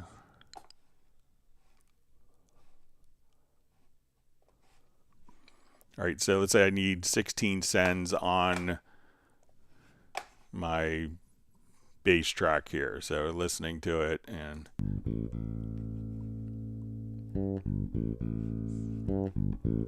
so what I could do is I'll add a group channel to this selected track. All right, so now I come here and let's say here I want to add an effect.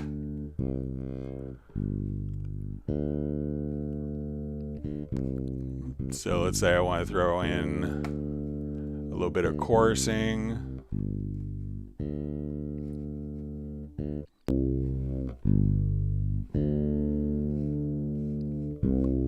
All right, so this channel has 8 aux sends, and if I go to the group, so this audio is going out to the group, and we open up the group, I can now take the group and run it through. So I'll just right click here, let's add a delay or something obvious. So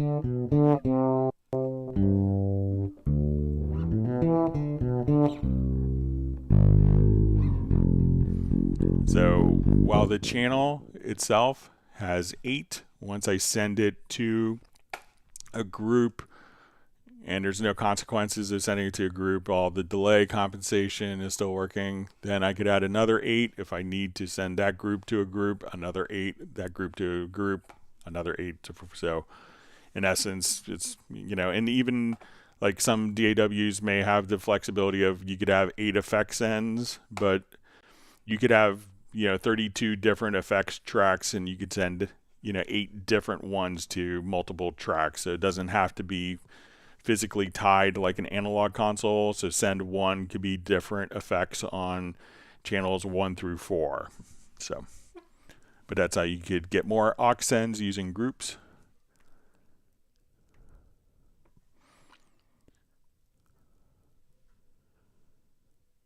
All right, so we see Gareth just says, thanks, Greg. All right.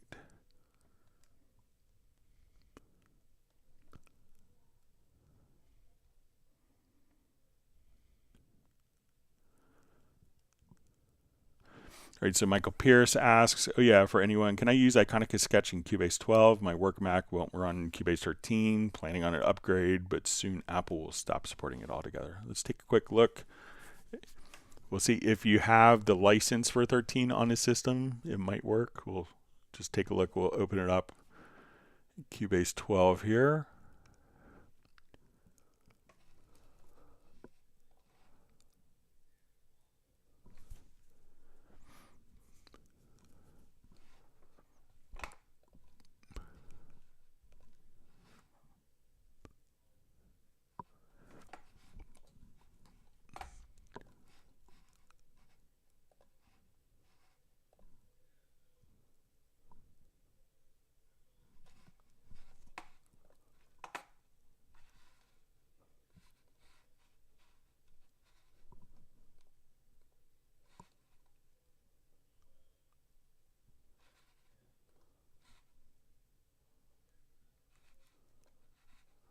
So it looks like if you have the 13 license, that it should work.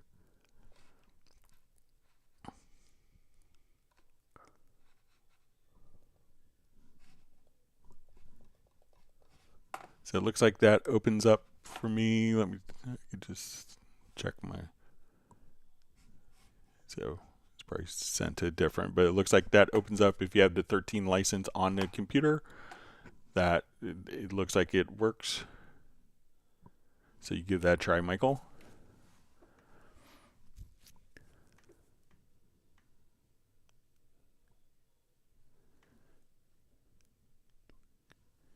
Okay, so we see. Thank you for the pronunciation for the German name. So I guess it's Jorg. So let me know if that's the correct pronunciation. Sorry. George was my father's name. So.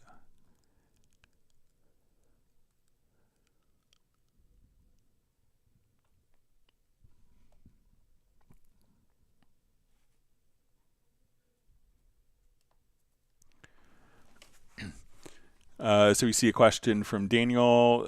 Says, when you deliver those stems you mentioned recently, do you deliver them in individual files or do you deliver the project with them in it?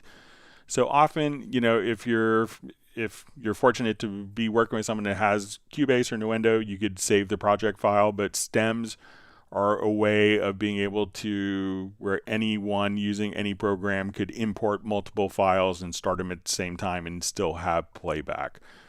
So it's often going to be the individual files, especially when switching back and forth between multiple applications. So it's just an easy way of making sure that all your files can play back in different programs, different systems, whether it's a hard disk recorder or even.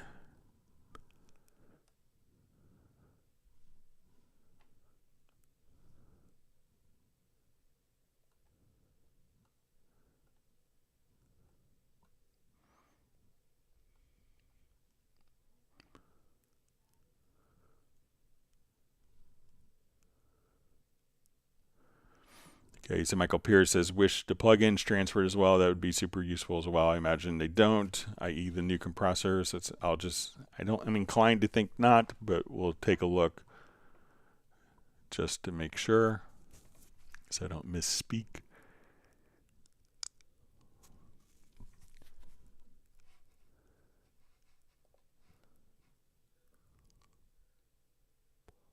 So I think the plugins may be tied to the new version, but we'll find out.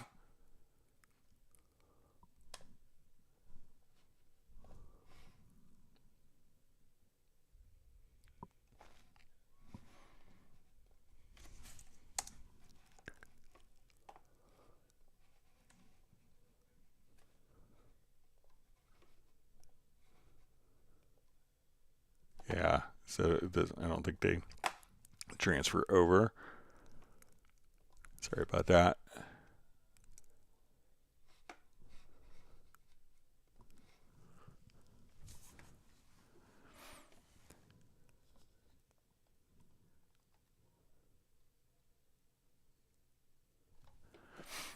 All right, so you see Eric Fox asks, hello, Greg, please explain what's the easy way to use a USB microphone with Cubase 13 as an input, but the output to use the sound card. So, generally it's kind of a bad methodology. So most USB microphones, the vast majorities, some of the early, like first generation USB mics didn't have like a headphone out monitoring. I guess there's the new NT1 by Rode. It's kind of a hybrid. Mic doesn't have an analog output. Most USB microphones have an analog output. Now the problem is sometimes you're dealing with two different clocks. As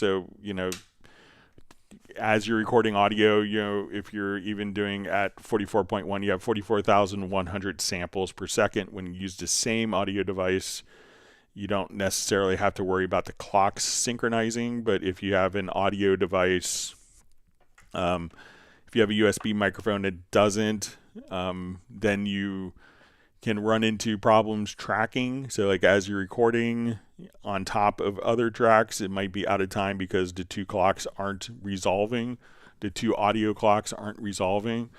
If you, I'm not sure if you're on Mac or Windows, what you could do to get it to work, and it's probably not going to be so satisfactory, is if you download on the Windows platform a utility called ASIO for All. This will allow you to use like multiple audio interfaces. Realize that their latency, which can often be high in a USB mic, and a built-in audio interface will be compounded, so the latency is added together. But if you're doing it on Mac OS, you could utilize an aggregate device. And once you go into ASIO for All, you could just, when you go to the control panel here, you would be able to define a USB mic as the input and your your built-in audio as an output. And again, if you have the ability to monitor off of the USB mic, that's the best solution if you're using USB mic, which I think there's a lot of great sounding ones now. If you're on Mac OS, if you go to applications, to utilities, you'll see the audio MIDI setup, and this hasn't changed since OS X was released. And then at this point, you could build what's called an aggregate device. And this really isn't even supported by Apple. But if you wanted to, create an aggregate device, you could do it in the audio MIDI setup. And again, it's not an ideal solution because as you record more tracks, those tracks that you record could be out of time every single time you record to what you're monitoring.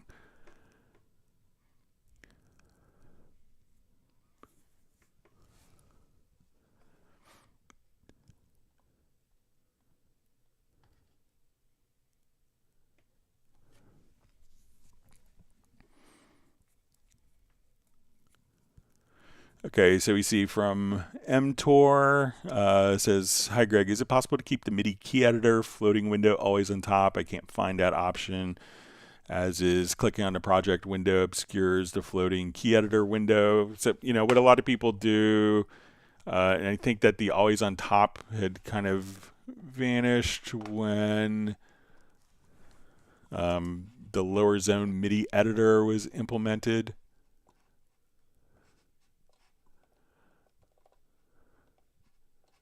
So now if we come here, we could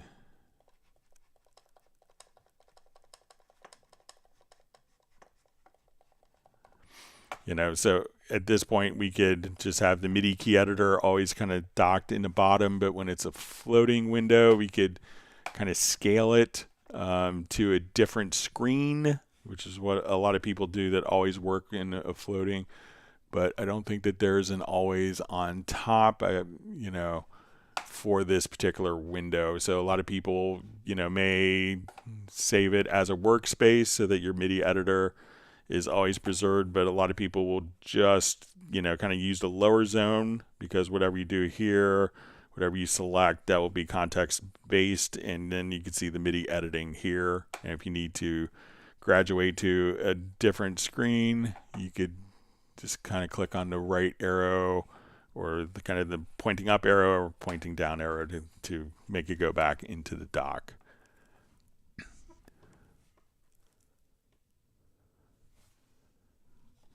See, Michael Pierce has to step out for a little bit.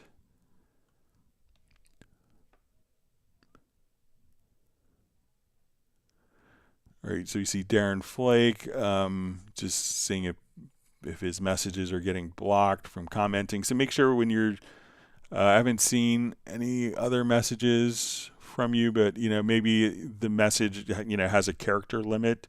But if you want to email me at clubcubase@steinberg.de, we could see if we could get your question. So if it's being blocked by YouTube, sometimes it just happens. But feel free to email me at clubcubase@steinberg.de, and I'd be happy to see if I could take a look for it.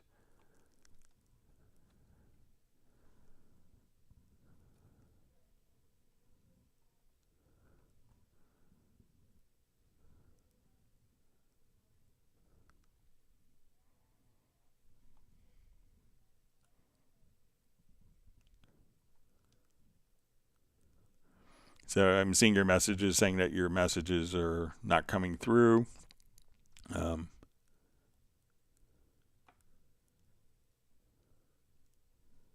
Millard Brown wants everyone to hit the like button.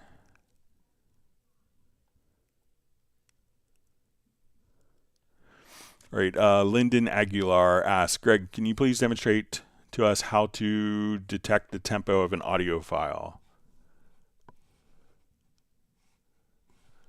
Okay, we'll do new project.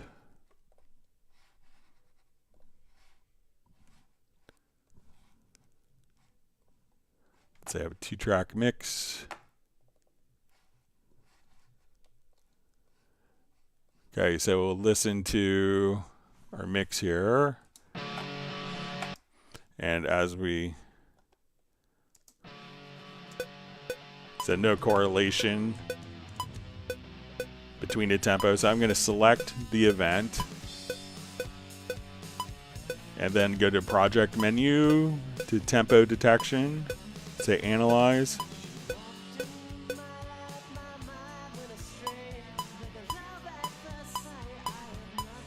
All right, and this will do it by beat. So it's going to place it into a meter of 1/4.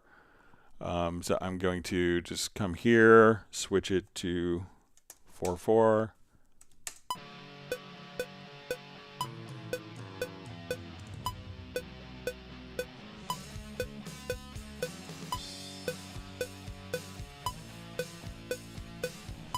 And then we've done the tempo detection. So again, go to project, select the event, and this works for MIDI or audio, and then come over to tempo detection.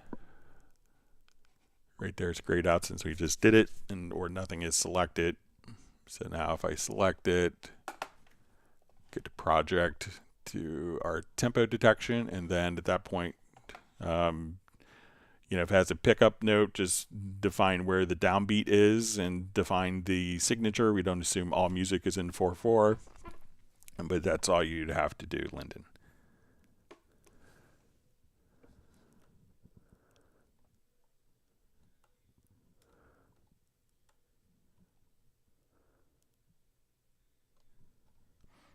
All right, wonderful to see Daniela Tocan on. Glad you can make it. We have Alan David Daly checking in from the Republic of Ireland. Thanks for joining us this evening.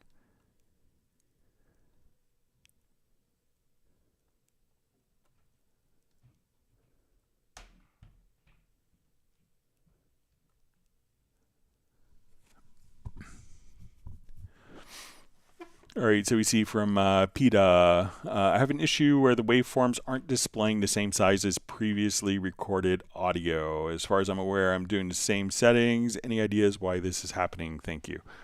All right, so there is, just drag over.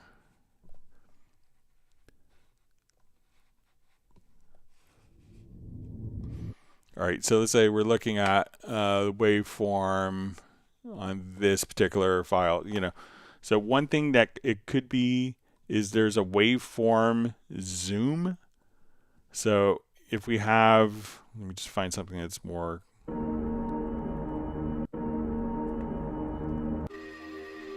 So let's say we have this, so if you hit Alt, I think it's Alt or Option in G and H, that you could zoom the waveform amplitude. So Alt Option G, Alt Option H. So make sure that you didn't do that, and you could also adjust it in the upper right-hand corner. So if it's looking like, oh, I can't really see anything in a waveform, it could be just that the waveform image is being zoomed in or out, like so. So let me know if that helps.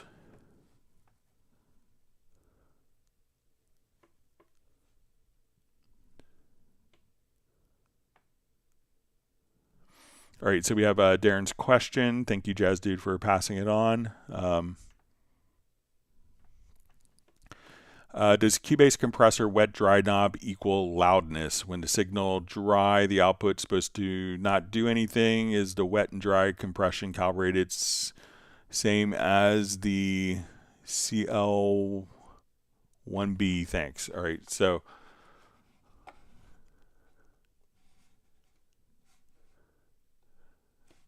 so let me just go to a different project here.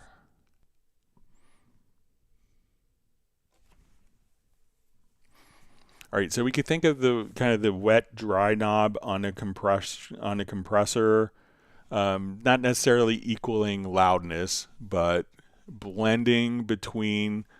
So let's say we have our drum loop here. All right, so I'm going to apply. Let's go to.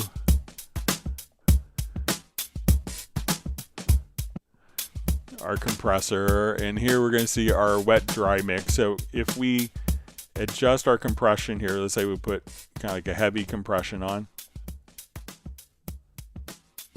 All right, so now what we're hearing is kind of our compression. Now if I adjust my wet dry mix, what we're hearing is no compression, and this is kind of the full compression. Now, if there's a level difference, it could be because of how the signal is being treated by the compression.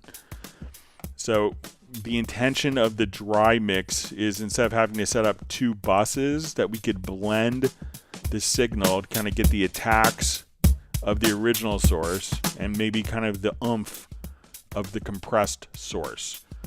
So instead of having to send this to two different faders and blend the two different faders, what this will do is we could blend in and basically do a parallel processing on the actual. So now we have super compressed,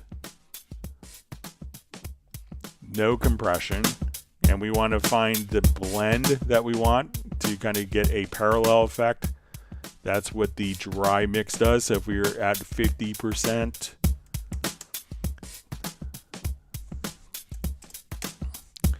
at this point, it's blended halfway between no compression and a compression. So if we bypass this, you hear how the attacks will be different. Turn it on. Listen to the snare attack. So at this point, we kind of get the best of both worlds within a single plugin and simplified routing with that. So let me know if that makes sense, Darren. And thank you, Jazz Dude, for passing the question on.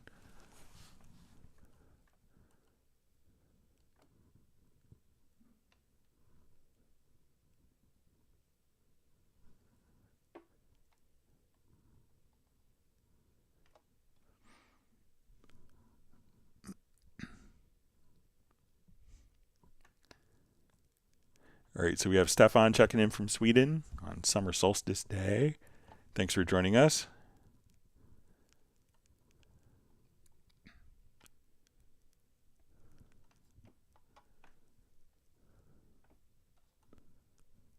All right, sorry, my chat field just jumped.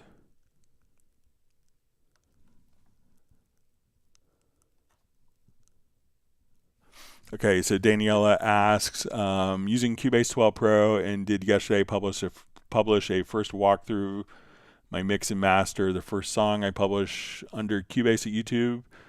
Be nice if someone give a comment for room of improvement. So if you I think unless you're a moderator, you can't necessarily share a link. But if you want to email me a link, I'd be happy to listen to it. So, and you could send that to me at clubcubase@steinberg.de.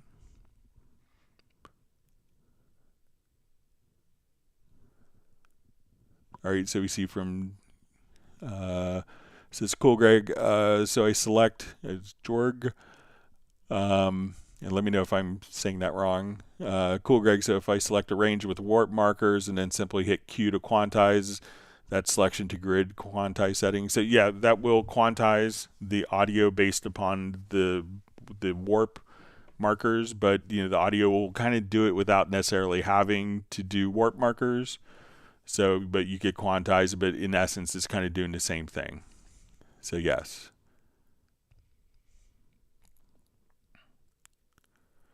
All right, so we see Jazz Dude was kind enough to share a link to Danielle's song. Thanks for doing that.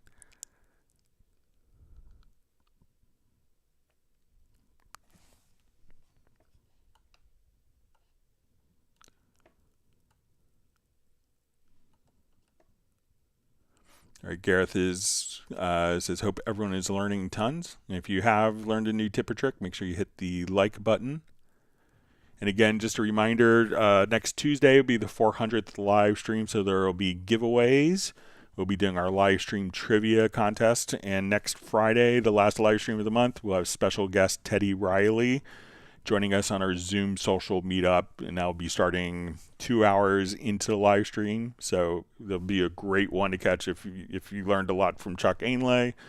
I think this will be equally as good as Chuck's visit for us. And Teddy's excited, and he said they're doing a documentary on him, and they may use some of the Zoom footage, so you may be in a documentary on New Jack Swing. All right, wonderful to see Brian Sawyer Sr. from Beulahville, North Carolina. Thanks for joining us today.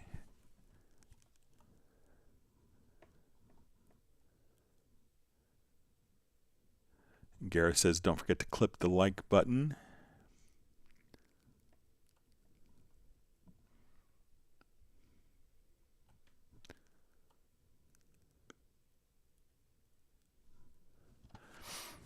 All right, so we have a question. Hi, Greg. How does one back up their Cubase profile to include key commands and preferences on Cubase 13 Mac OS? So that's going to be included within your profile manager. So go to your Edit menu to Profile Manager, and then all you have to do is export the profile, and and then you could save that file directly to a particular flash drive, save it to your computer, email it to yourself, put it on, a cloud drive, and then on your new system, just simply import that profile.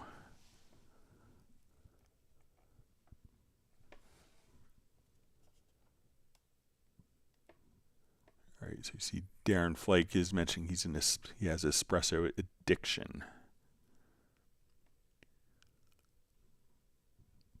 Gerald Ely is wishing for food replicators from Star Trek so that he could taste Michael Teams's ice cream.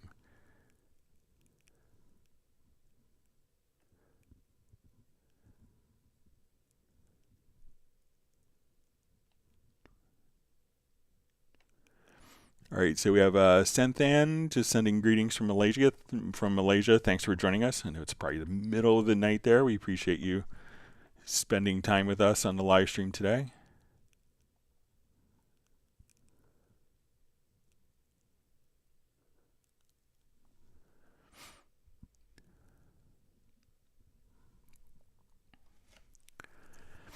Okay, so we have a question. How do I transform the color of multiple selected tracks to each be random colors or at least not all the same? Okay.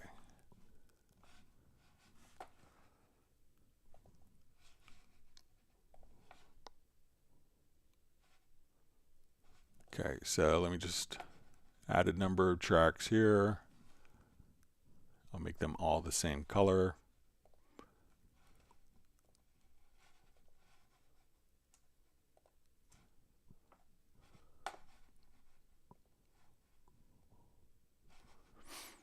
Okay, so let's see if we can do this in Project Logical Editor.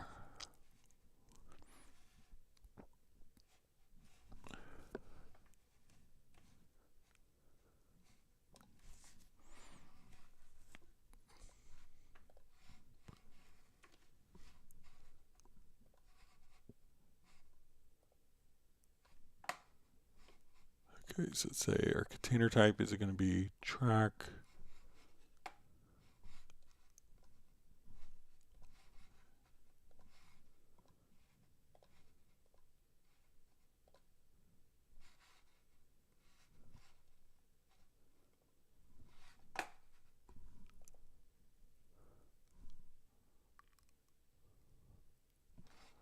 I think I may have made a macro to do this. Let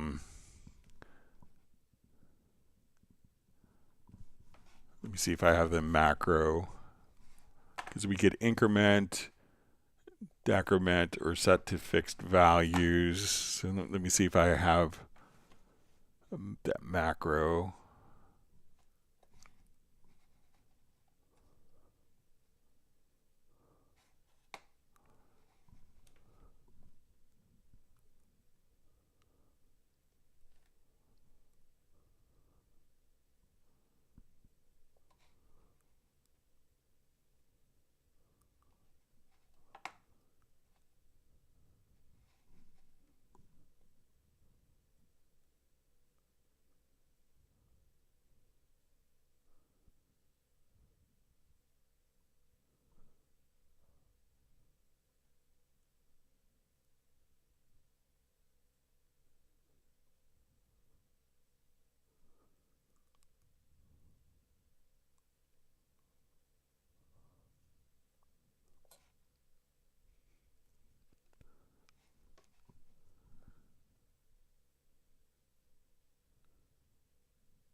All right, let me just. Okay, so you see increment track color. Let's see.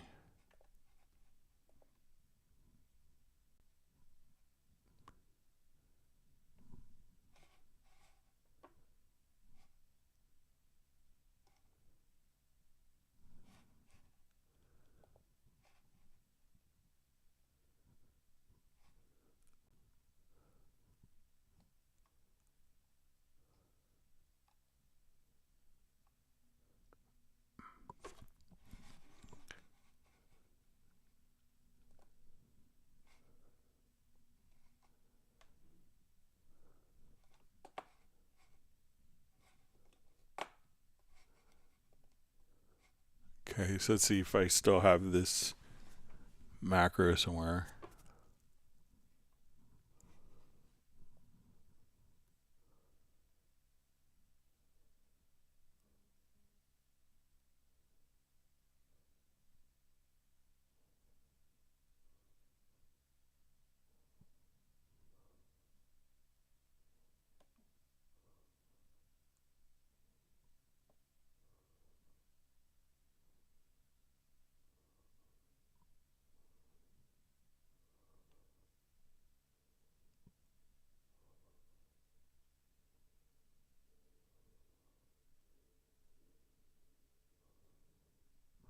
All right, let's see if we can maybe try to recreate it quickly.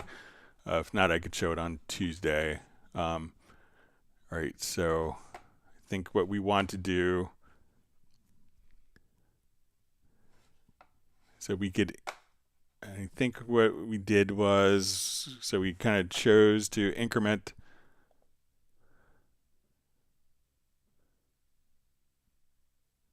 and let's see if we hide the selected track.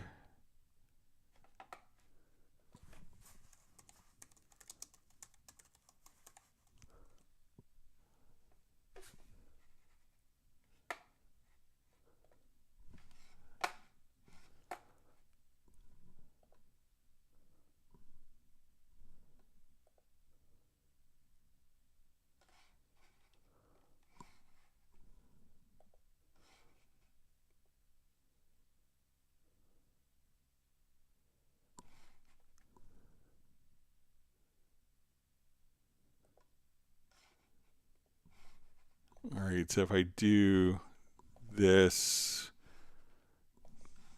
then if we hide, and let's see if we go to visibility for all. Yeah, I will work on the macro for Tuesday's live stream, but I did have a macro. Let me just see if it's.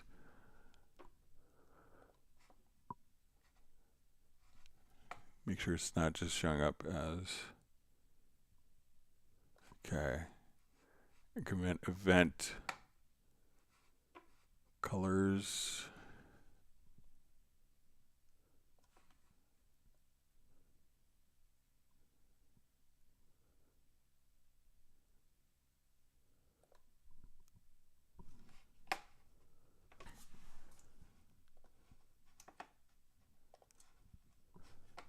All right, let's see if this. Yeah, I will take a look at, and I know I did it in the previous live stream if you wanted to search, but I will take a look and see if I can get the macro dialed in for Tuesday's live stream. But there is a way of doing it.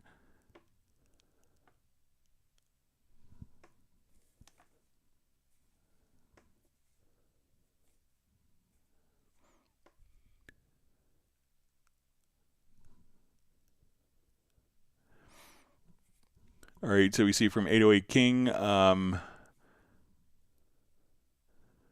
says, okay, I found it, but no matter what, it keeps popping up on opening the project. I've backed up the project, cleaned the pool, you name it. It just keeps popping up on startup. So if you could send me just like a screenshot of the file that's missing, and also of your pool with the trash, if that would be helpful. If you want to send it to me, 808 King to Club Cubase at Steinberg.de.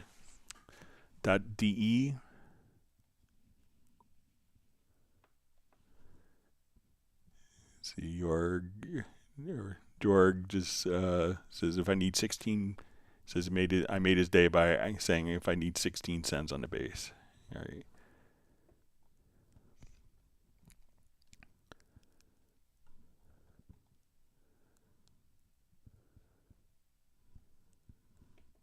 All right, you see Darren is sending nice comments about Daniela's piece.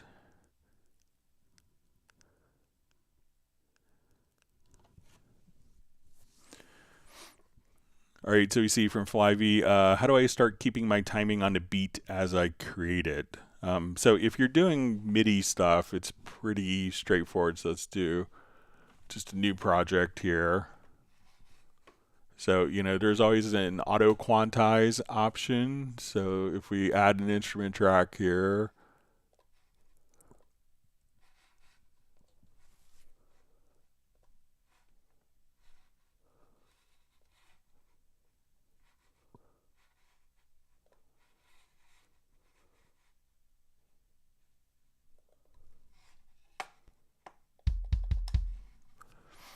okay, so let's say I just want to do like a quick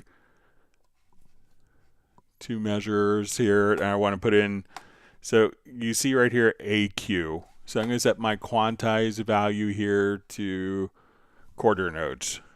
So now that I activate AQ, this is auto quantize, so I'll just kind of put this in, and as we hit record, so as I do this, we'll put my click on so you can hear. And if I record and enable the track, that would help.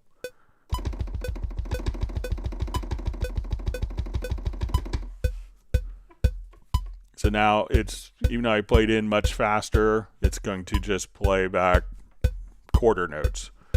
So if I do the same with the snare,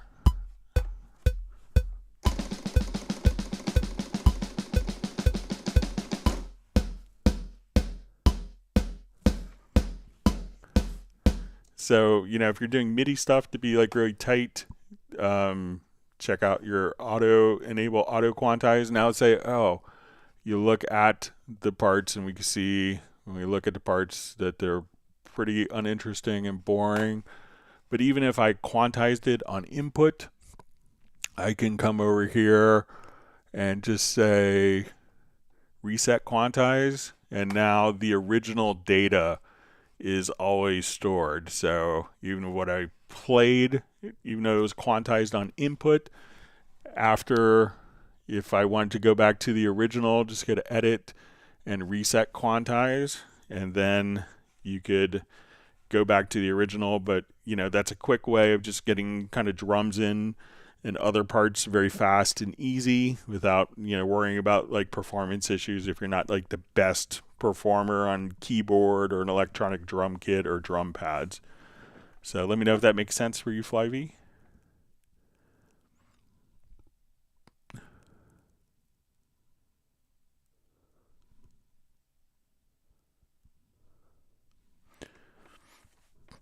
All right, wonderful to see to illuminate on. Okay, hi there, joining late from California, so no tardy slips, so we're just glad you can make it, but if you're late, you have to hit the like button. In the left column, inspector plus track view, chords, follow chord track, the default is off. How can I activate the option follow root note? Okay, so let me just add.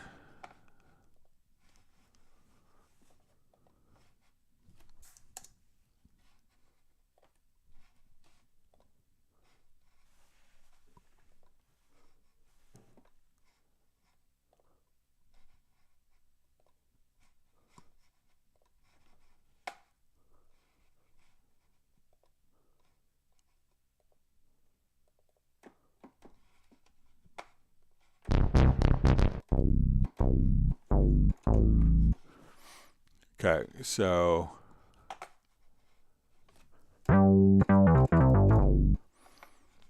I'm going to enter in a chord track.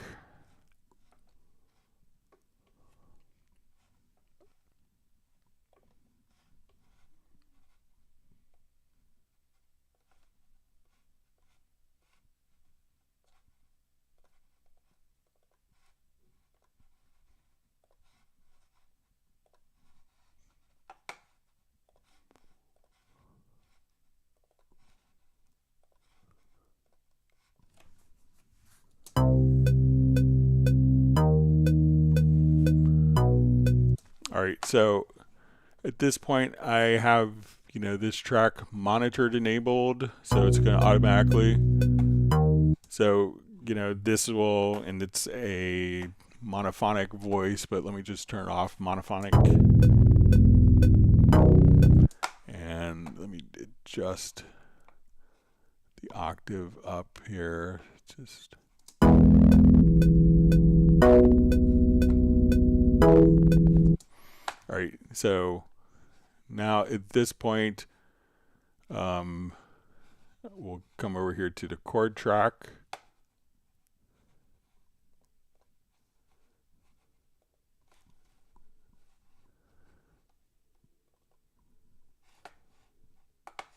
All right, and let's say I'm going to drag this over. Let me just...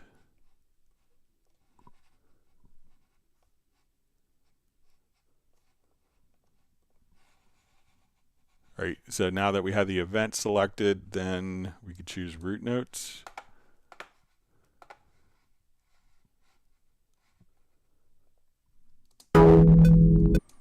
And so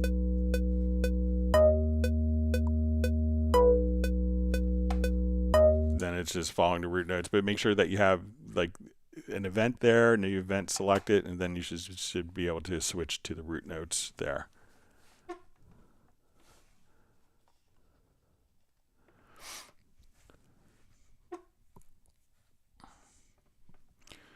All right, so Illuminate asks, hi, what is the best use of the transpose track? So transposing different elements. So let's come over here, let's do a transpose on this project.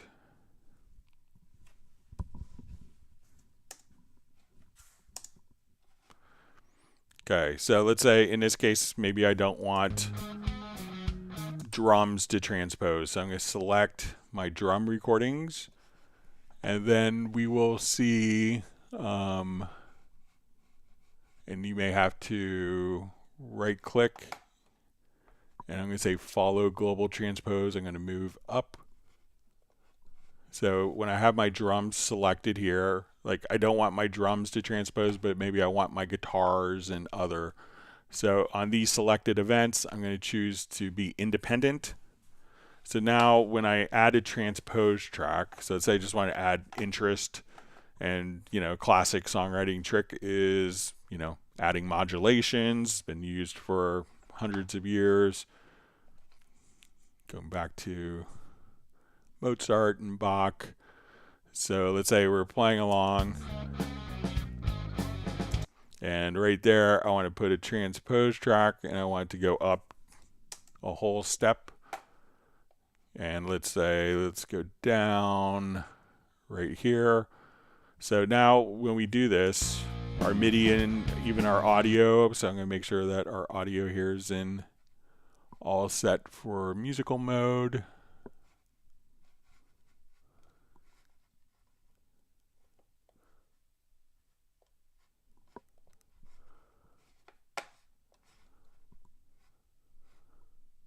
So yes, it's in musical mode. So now as we play, and where the transpose track comes up, right, starting right there, it's going to transpose.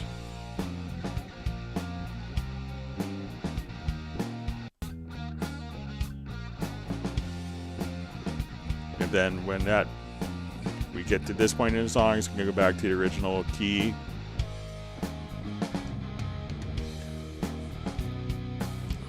So that way, instead of like having to re-record tracks, you could just audition different transpositions and see how they work for you. If it makes sense, it could save a lot of time. Sometimes you may go, oh, the modulation to a new key was fantastic, and sometimes you may not, you may not want to call the whole band back in to re-record. So you have the option of trying out different transposition ideas before, and if you want to re-record it, you could, to see if it makes sense. But that's what the transpose track will allow you to do for audio or MIDI information.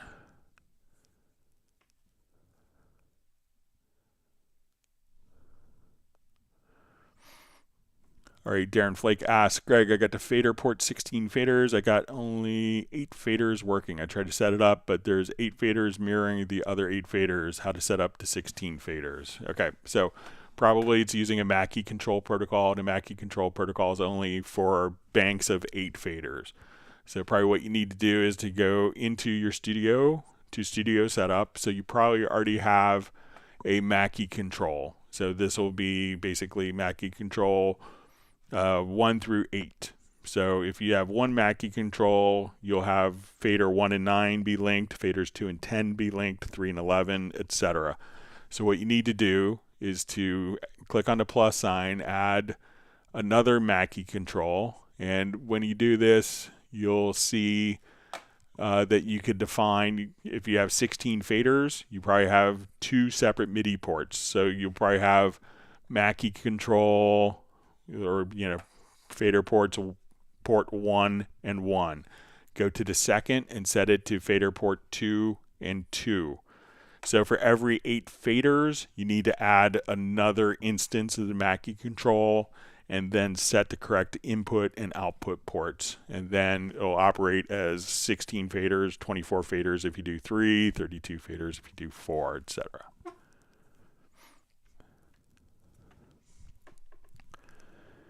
All right. Tim Weinheimer says, thanks to all those that make the Cubase Hangout great. I always learn something new or work my muscle memory. I remember things that slip from my mind during this live stream. All right, so Pablo has joined us, the famous Spanish drummer Pablo Vasquez from Galicia, España. So wonderful. We have all the members of Hot Mess here. So glad you can make it and join us this evening for you.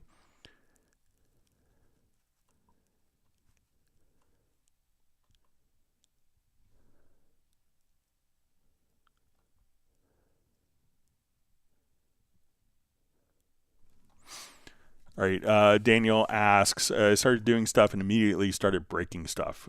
Questions are about Groove Agent. If I right-click on a pad to remove the sound, I also remove the note. Then clicking on one pad activates 2 pads, both without a note. How do I change those notes? Okay, so let's pop over here.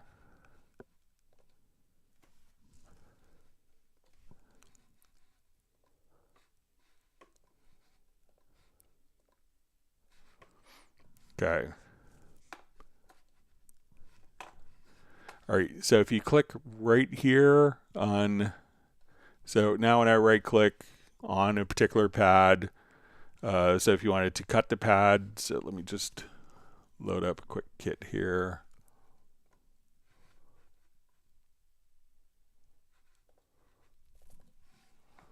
Okay. All right, so if I wanted to get rid of a sound, just right click and then you could cut pad. So the MIDI note is still there, but no sound on that particular pad. And if you wanted to change the MIDI notes, so when you right click, you don't see like, okay, change pad, but what you could do is if you click here on the MIDI remote, like the hardware setup, at this point, we can now edit learn trigger notes. And you could assign trigger notes directly here, but you don't see that option until you enable this icon here.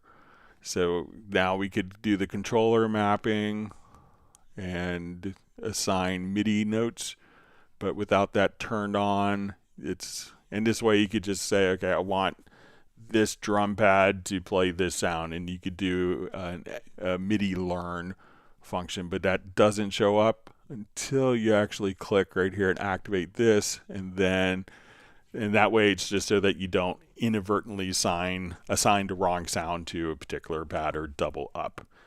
So to change the MIDI incoming note, just come there, and if you want to get rid of a sound, just right click, cut pad, no sound. And if you want to undo, you have undo within the plugin itself. So let me know if that's helpful, Daniel. Michael Teams is happy that Hot Mess is all present on the live stream today.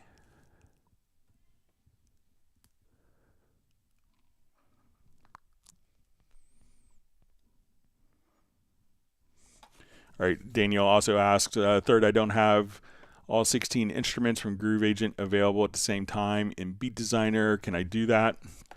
All right, so say I have... All right, so when we have Groove Agent, one of the cool things that you can do with Groove Agent is when we go to the routing, we see where it says no drum map. We could automatically create a drum map from the instrument. So I'm going to come over here. Let's go to our MIDI inserts and go to Beat Designer. All right. So I think we could just click on the plus sign here and add more sounds. But if we wanted to, so now we could actually see all of the difference. If I want to have my kick, I can just come over here and I'll just solo my Groove Agent track. So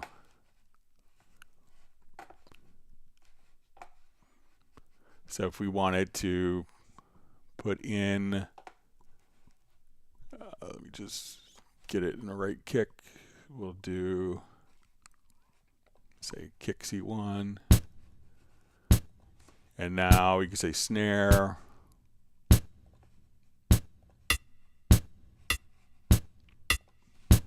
So you see the list of all the available sounds that are in here.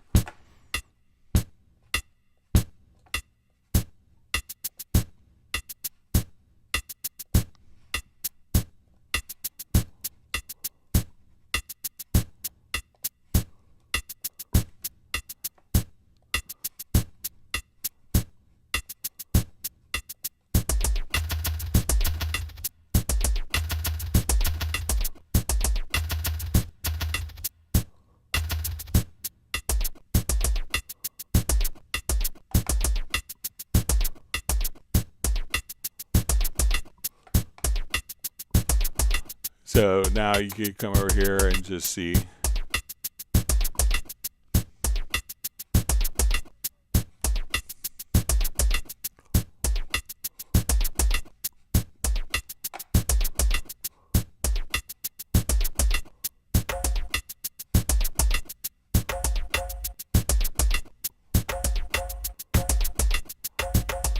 So if you need to add more sounds, come over here, and then once you've done the drum map, all your available sounds in that kit will automatically show up in the list. So let me know if that makes sense, Daniel.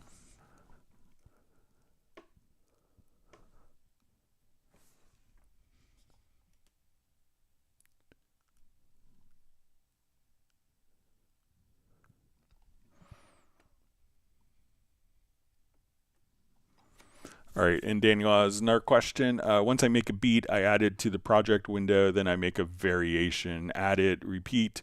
Can I somehow save a beat from Beat Designer for later use? All right, so let's say I absolutely adored this horrible beat that I just made. If we come over here,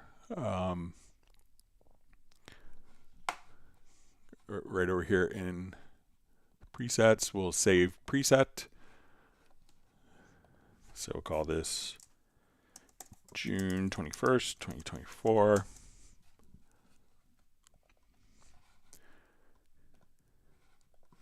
And then let's come over here. Let's get a Beat Designer and load a preset. And there's lots of presets, but here's our June 21st, 2024. So you could just, in the upper left-hand corner, just save the preset, and you could use that in any song later in time.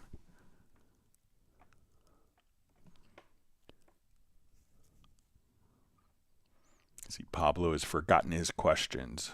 Gerald Ely asks, "Hi Greg, how do you use the favorites menu in Mediabay?"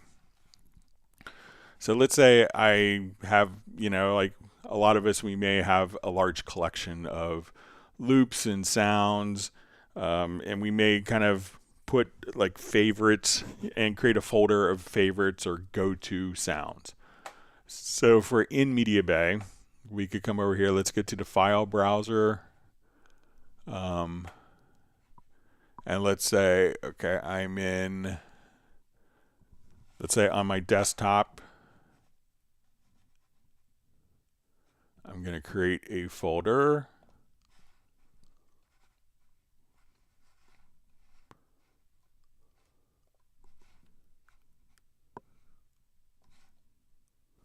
And we'll call it Gerald Ely.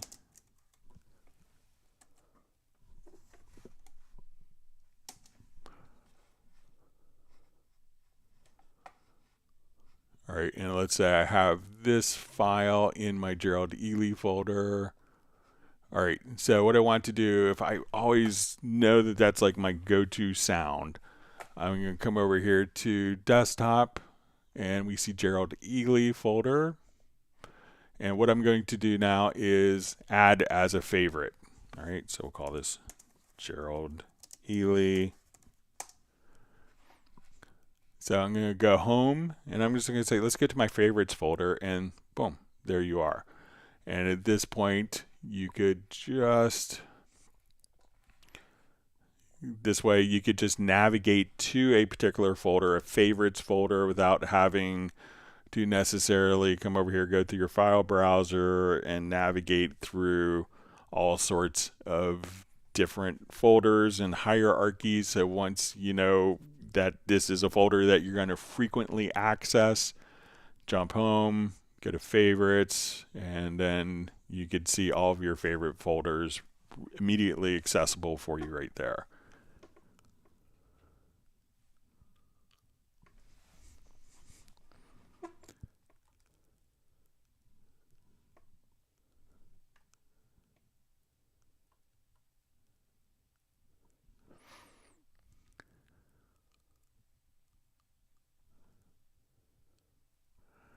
All right, so we see from 7/7s, for songs with slightly varying BPM, how do I change this song so all of it is 1 BPM? And this 7/7s is from Sydney, Australia. Thanks for joining us in the middle of the night from Sydney.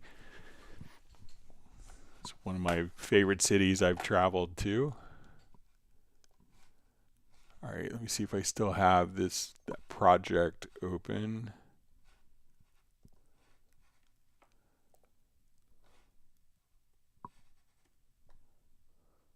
Okay.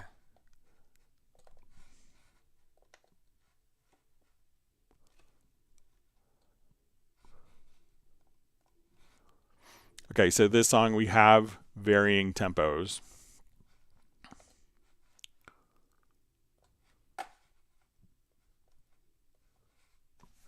Okay, so we'll listen to it again.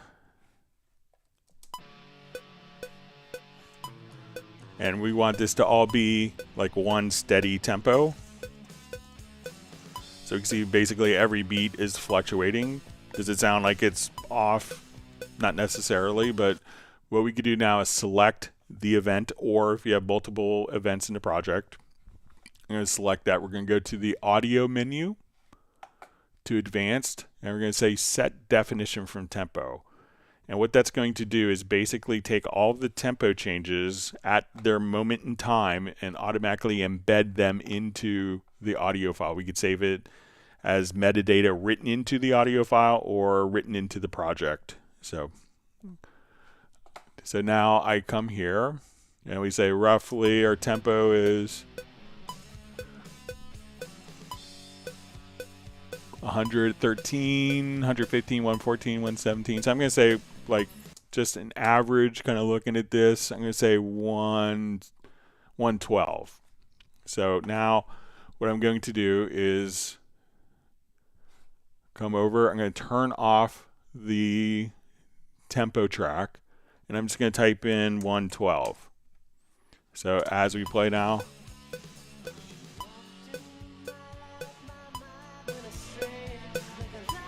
so if I want it to be 120, but steady. So we can see kind of the original tempo here and the line here that indicates. So now we're perfect 120. Let's go to 132. So this is the original tempo, and this is the tempo that it's playing back.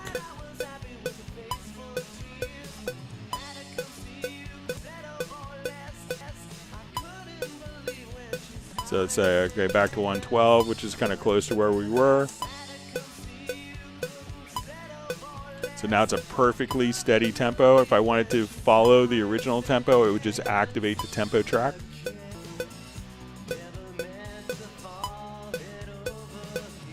Now I want to play back steady 112.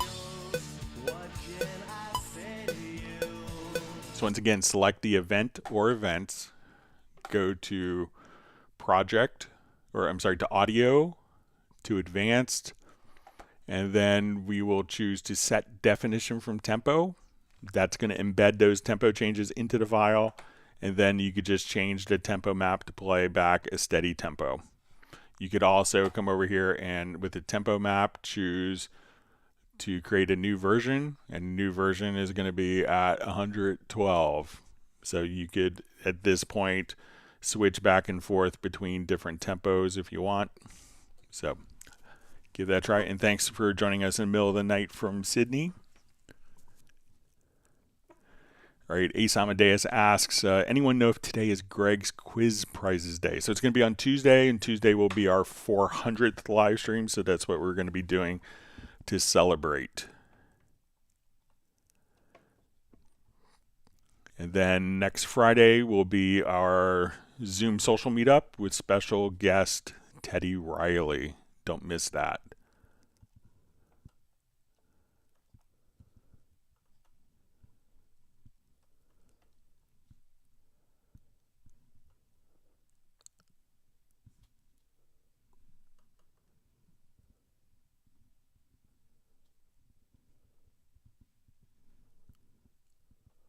All right, my chat field jumped, so let me find my spot.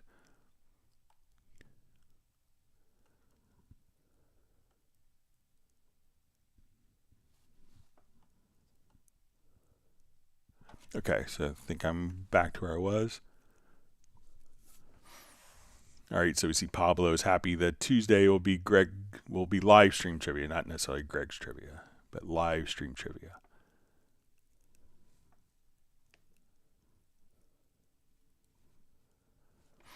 All right, so Kerry Dixon, Cubase 13 Pro, Win 10, Yamaha Motif XF with FireWire fully loaded. Do I need to use the FireWire with VCA extension in Cubase for full function, but not have to use its audio interface?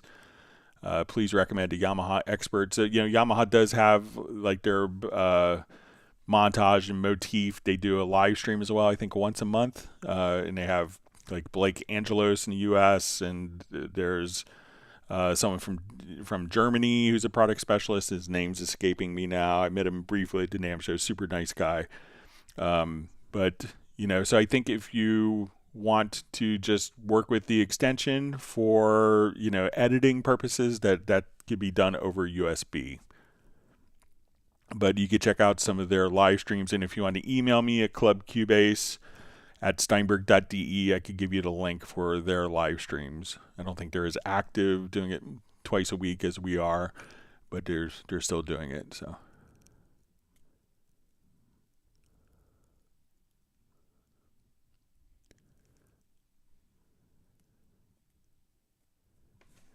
See, John Costigan is remembering Pablo's questions of how many electrons in a ton and which flavor. Glad he forgot, because I don't know the answer to those. All right.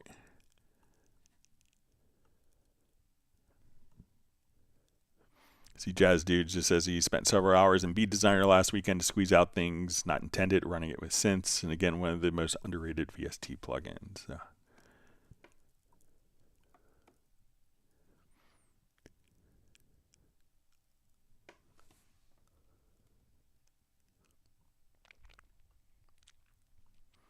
All right, so Darren Flake asks, can you add a MIDI file to the Beat Designer? I don't think so. But if you have the MIDI file, you'd probably just drop it into the project itself. But let me just...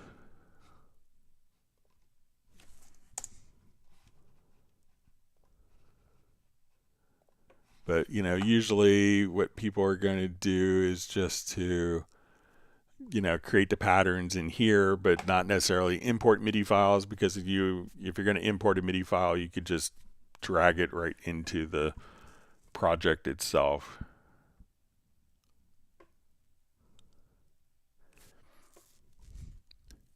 All right, so you see nice comment from Daniel. Says, I find myself waiting for these streams and being sad when I realize it's just a Thursday and I got to wait a whole other day.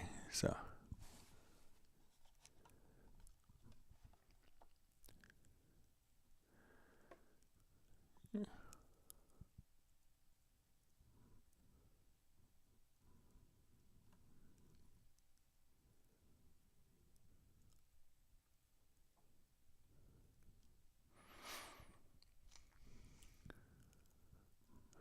All right, so we have Lawrence Koch checking in from Rhode Island from Barn Door Recording. Thanks for joining us this afternoon.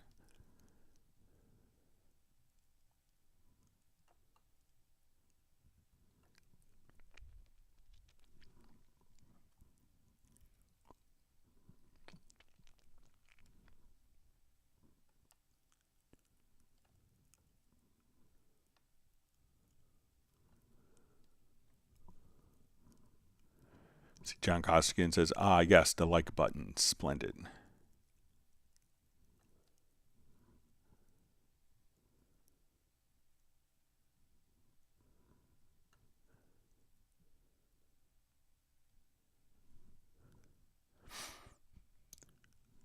All right, so we see from Ace Amadeus says, hi Greg, hope you're doing well. Could you show the new Spectral Layers 11 separates drums parts and different drum hi-hats and cymbals? Thanks. All right, so just find it like a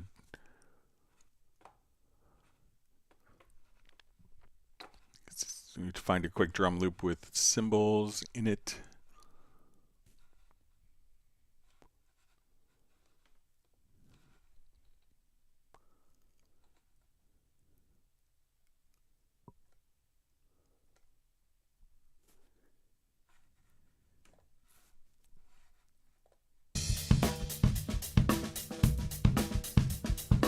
All right, so so we have cymbal crash there at the beginning.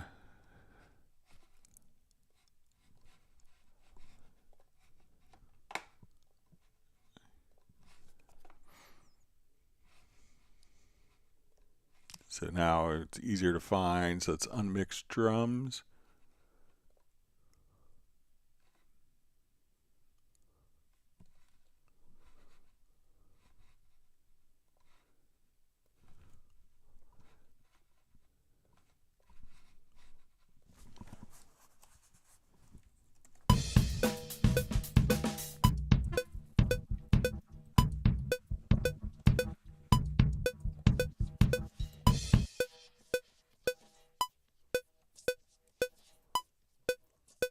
All right, so here's cymbal crash coming up.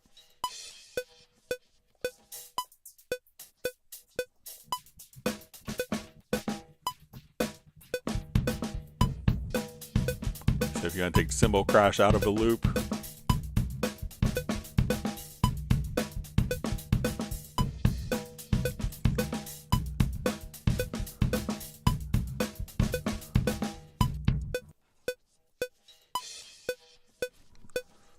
so does a really nice job of separating cymbals from the hi-hats.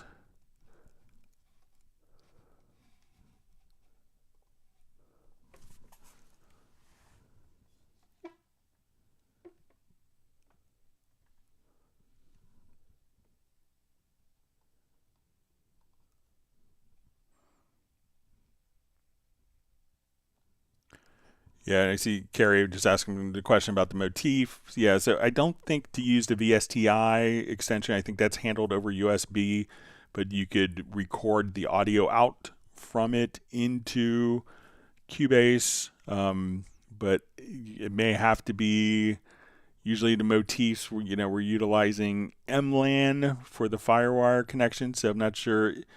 But there is a Yamaha Steinberg FireWire driver that's available, but I don't think I think that's just for passing the audio, but not for control. But if you email me a question, I have friends, colleagues that I could check just to confirm that.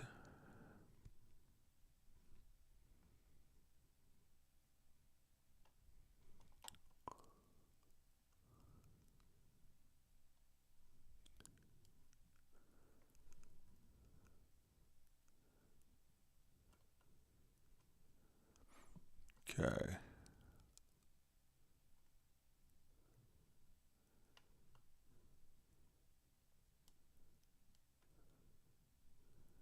See, Ace is saying my demo sounds like 80s Falco.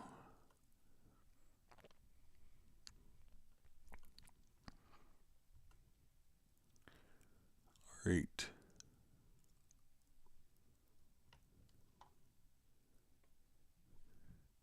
According to Gareth, Pablo is the most famous drummer in the Iberian Peninsula.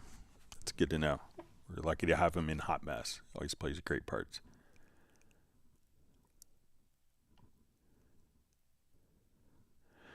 All right, Hans Volt just says, just curious how much better is 13 than 10.5. So, there's probably about 600 to 700 new features from 10.5.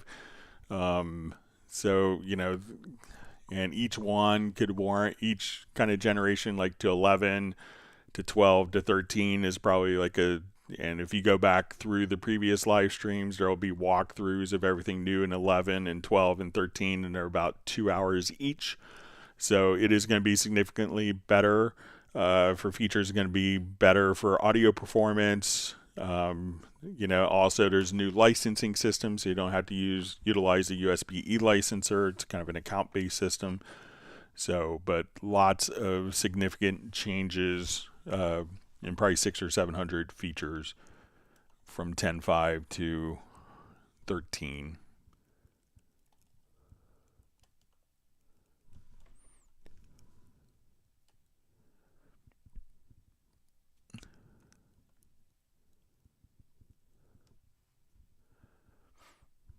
All right, so we see from FlyV, it says, auto quantize. Thanks a bunch, Greg. I'll be using it on auto quantize. So, yeah.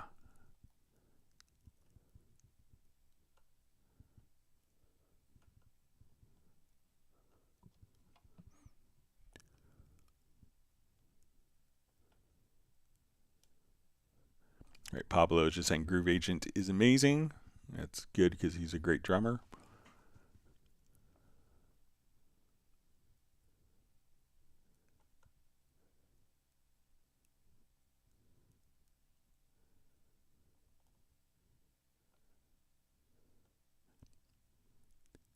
Apparently people thought I had a funky beat earlier at 3:24 p.m., 24 minutes ago. But I needed to add cowbell.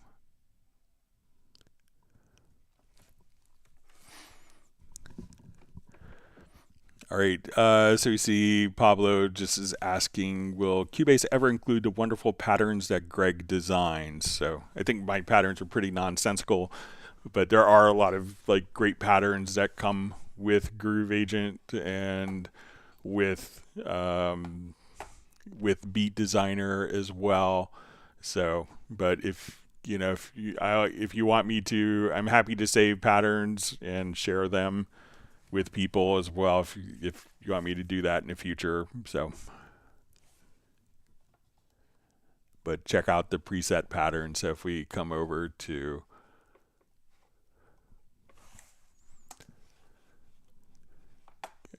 there's a lot of people spend a lot of time coming up with, so when you come over here to load presets in Beat Designer, there's lots of amazing patterns that have their variations. So make sure that you explore all these great patterns because someone took a lot of time to create them for your benefit, so you wouldn't have to. And they're probably pros, and I'm just kind of an amateur hack when it comes to programming or sound designing. Haven't had a paid beat programming job since I worked with the accordion player. All right, wonderful to see Best Korean Jesus on from San Diego area. Glad you can make it. Gareth says Greg's Royal Beat Collection is available for $29.99. And Gareth says it's a better value than any Waves plugin.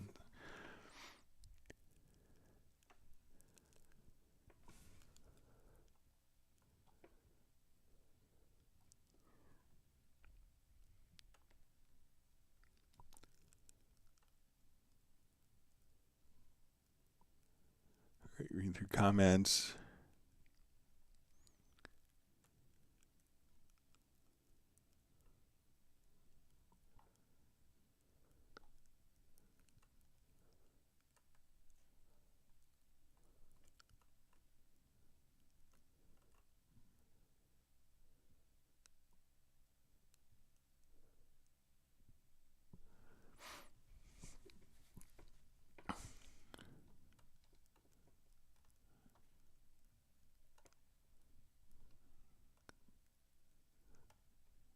sorry, my chat field jumped.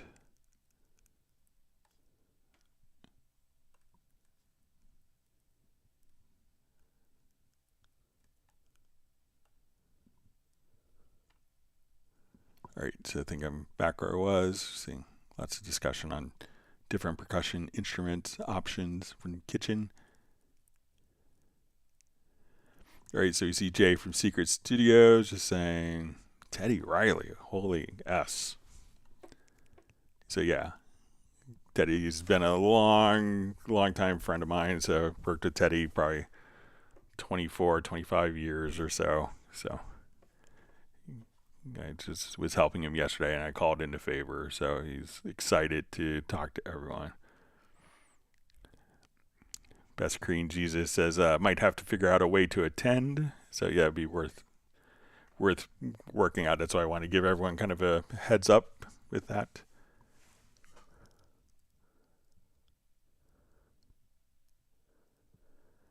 All right, Dwayne Mims asks, can I use analog mixer to perform DAW with Cubase? So usually if you want it to, for the analog mixer to like control functions, like if you want your analog mixer to move the faders in Cubase and control parameters, some analog mixers will do that. The vast majority do not have that capability, so they don't have any control functionality included. There will be some, I think if you had a Tascam M3700, the faders could, and it's kind of like an older 8-bus console from 1989-ish.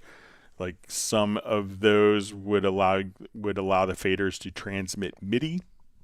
Some would allow to do, like, you could program mutes via MIDI, but most analog mixers, if you wanted to control the faders, most of them aren't capable of doing that.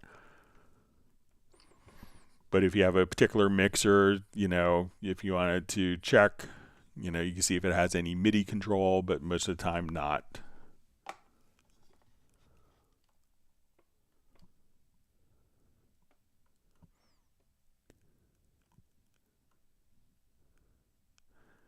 Jazz Dude is saying everyone needs to dig deeper into the MIDI plugins. So there's a lot of gems in there.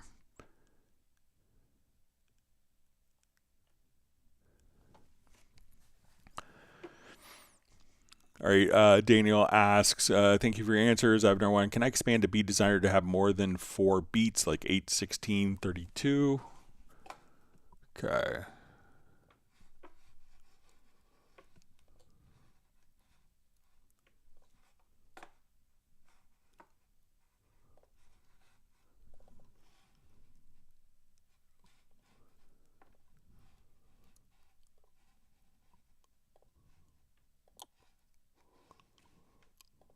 Okay, so we come over here to our beat designer.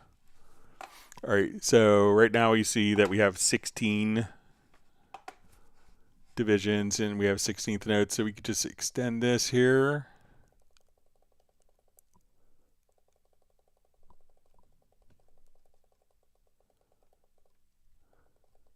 So we have up to 64 divisions. So as we're playing, I could say, okay, let's just grab this, and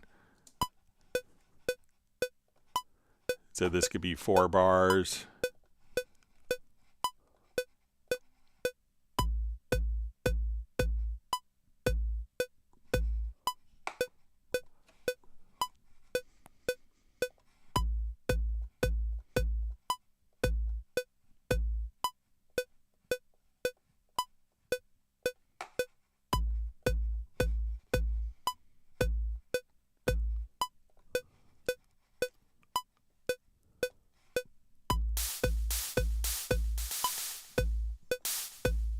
So you could just kind of come over here.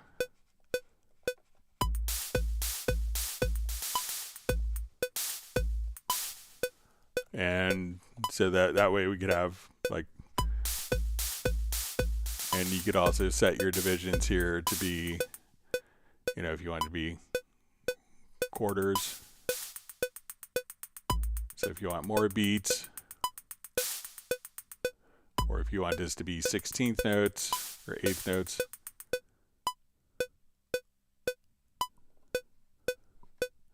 So you could extend it just by adding more the number of steps right here in this field, Daniel.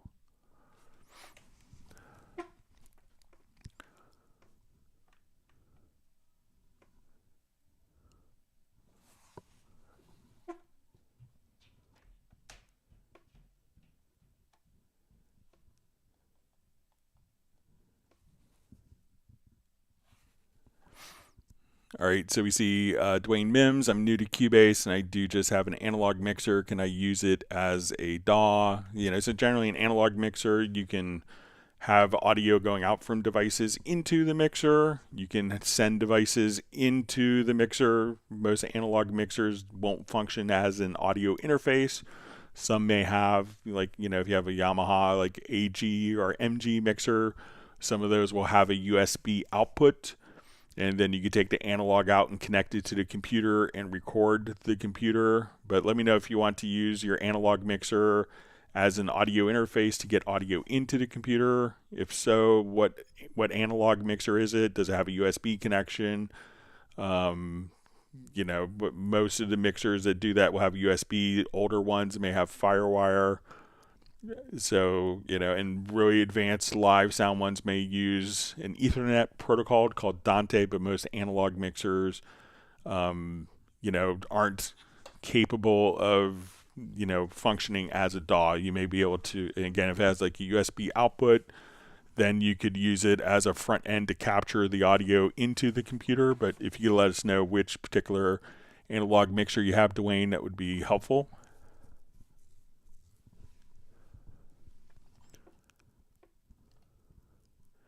All right, wonderful to see Peter checking in from Montreal, Canada.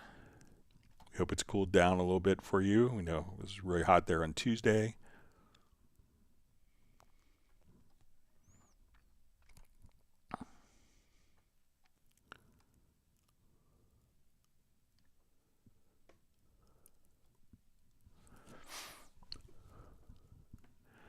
All right, so we see, hi Greg, does Cubase and or Groove Agent have grooves for one, Calypso specifically, and two, New Jack Swings? There's lots of like kind of New Jack Swing type of presets in there. But if you want to do Calypso, I think you have the full version of Groove Agent, but if you have the full Groove Agent using the percussion agent,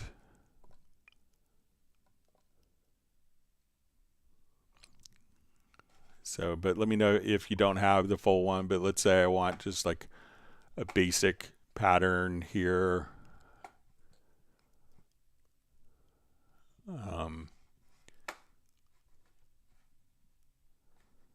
So let's say I'll just have like a basic pattern of drums.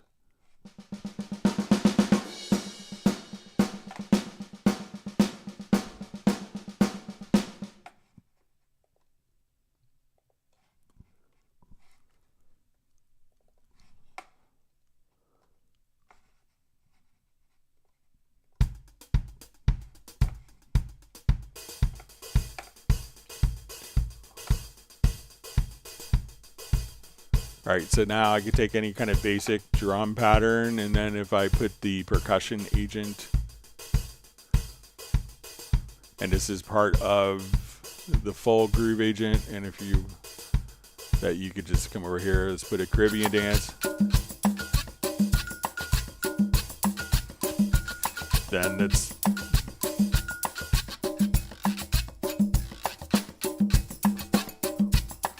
this way you can combine kind of like a traditional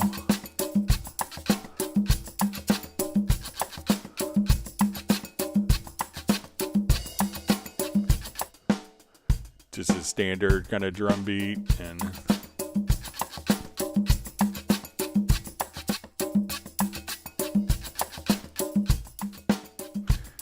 let's say if you want to do kind of New Jack Swing, I think if we come over here and let's do like one of the beat agent kits. I think there's one, it's Virginia Beach.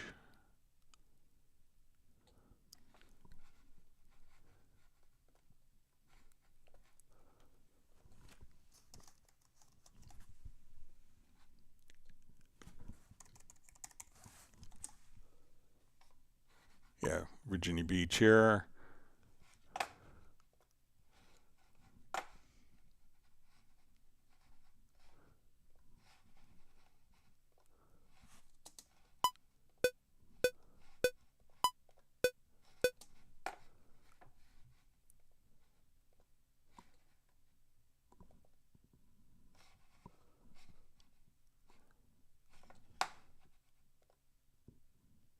I'll just try that in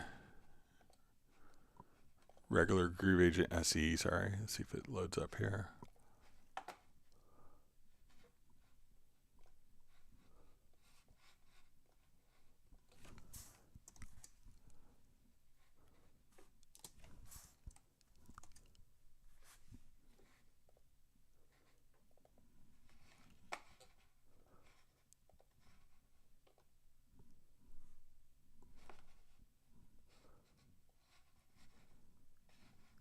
I'll just drag one of the patterns out.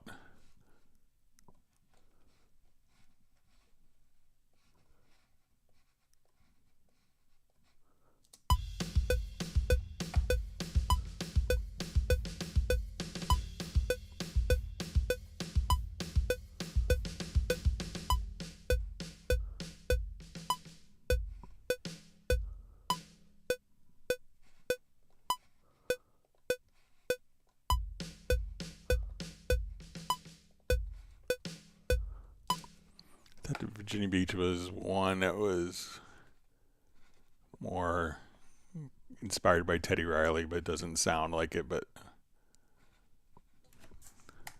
because he's kind of known because he worked out of Virginia Beach for a long time. But it's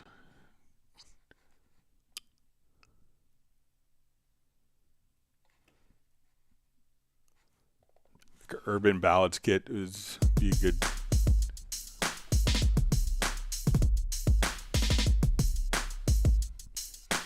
And then when you go to the pattern, just kind of adding more swing to it. That would be a very kind of New Jack swing. So check out kind of like the Urban Ballads kit from the Beat Agent and just kind of add some more swing to it.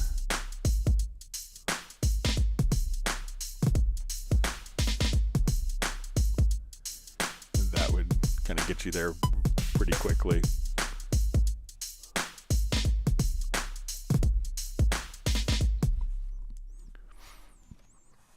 All right.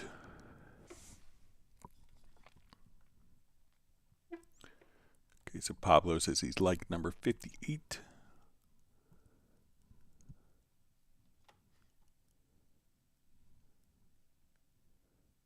See, there's a discussion of local Spanish honey, which is best.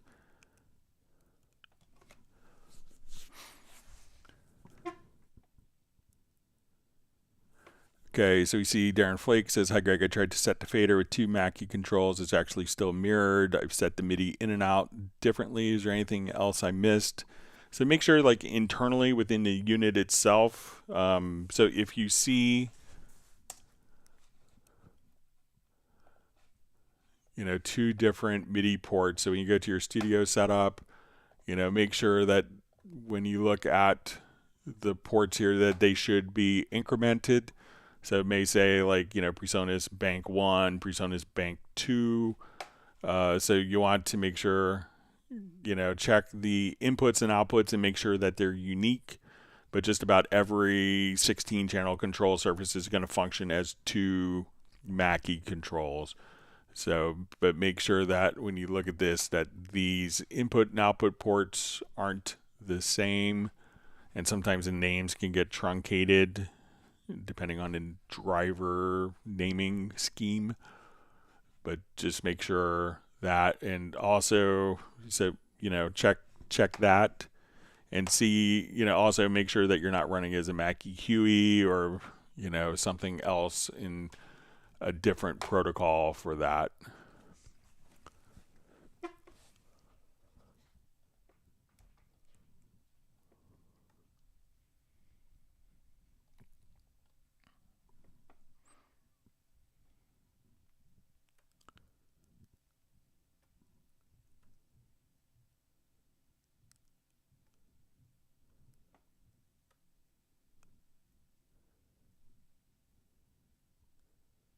Okay, reading through.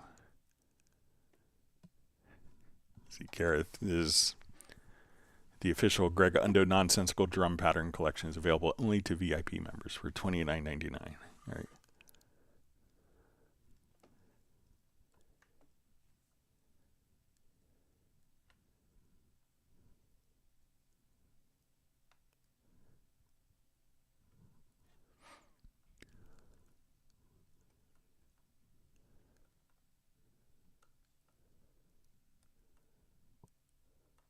All right, sorry, my chat field jumped. All right.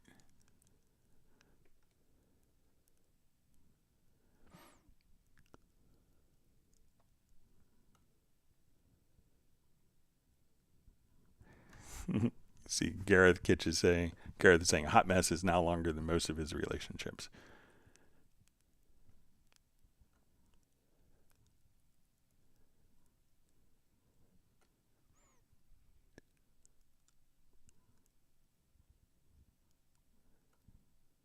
All right, so Uno Momento sending everyone a happy midsummer from Finland. All right, reading through comments.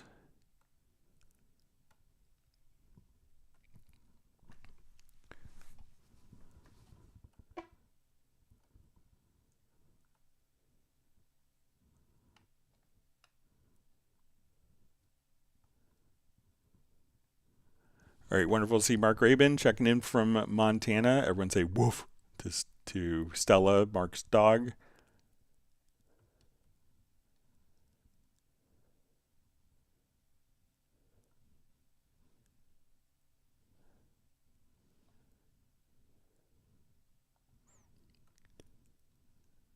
Okay, reading through comments.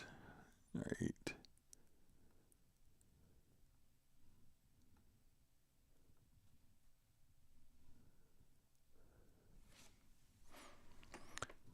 All right, so we see from Daniel, where can I find a marketplace to sell my drum patterns? Something you recommended on the last stream.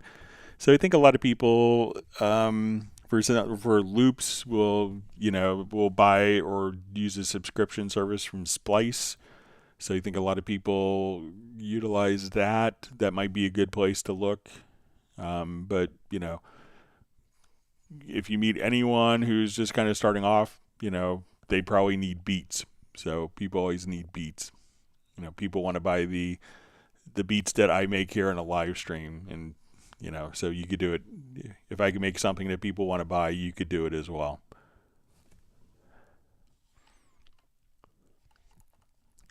All right, I'm going to jump over to some of the more questions that were sent in. Give me just a second.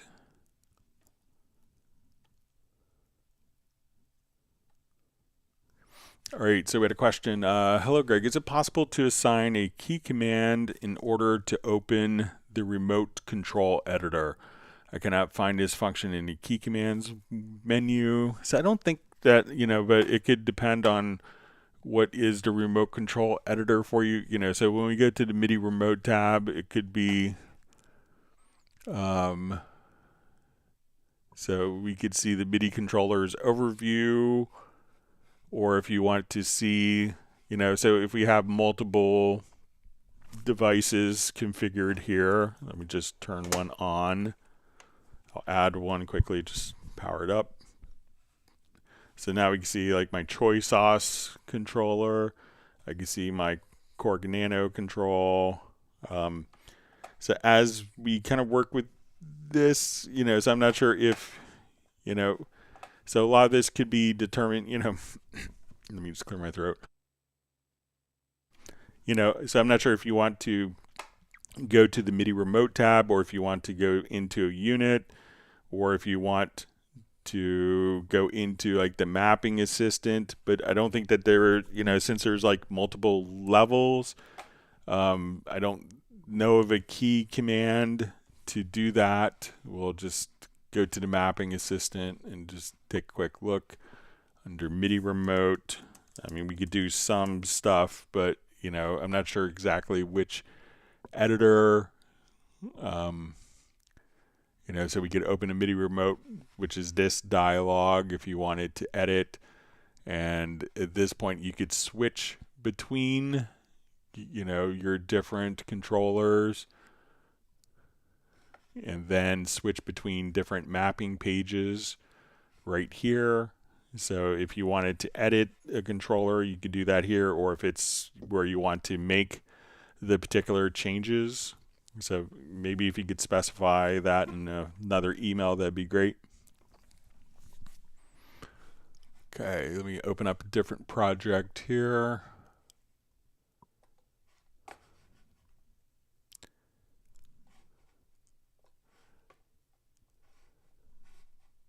Activate this.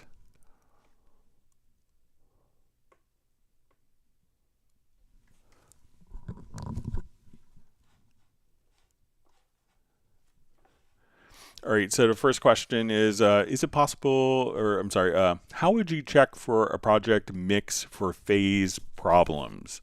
Supervision? So, supervision is a great area to go, but let's say if we're playing back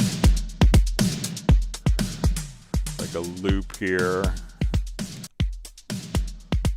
and I want to open up supervision, I'll just do this on directly from my inserts tab here. So open up supervision, and I think I made kind of a preset for seeing all the phase.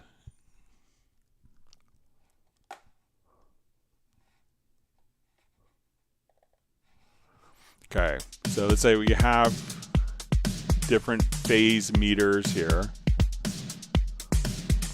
So what I'm going to do is I'm going to just select.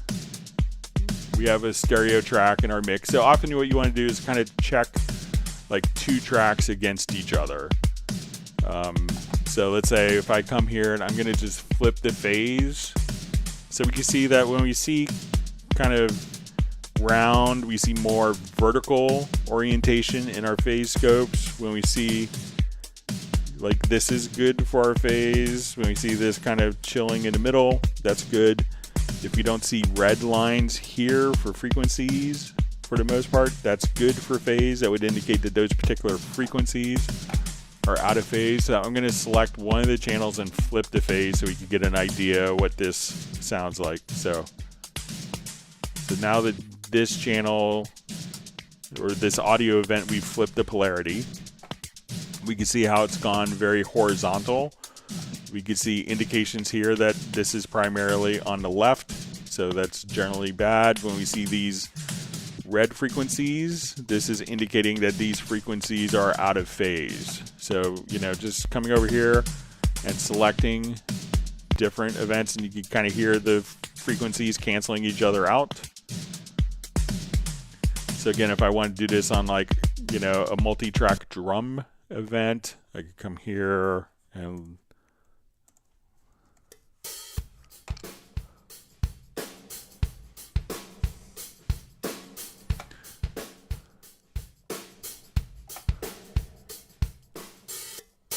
so I'll just bypass automation.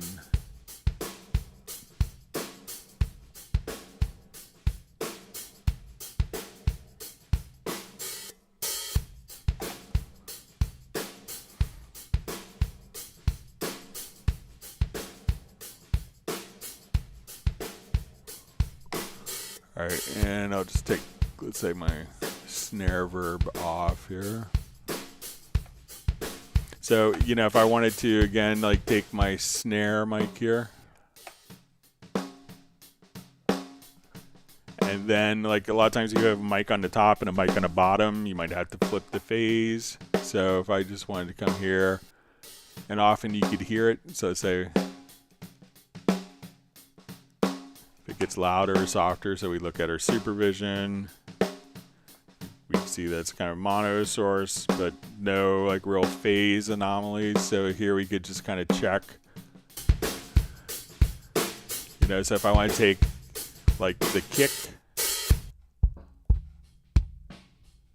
and let's open up the overheads as well.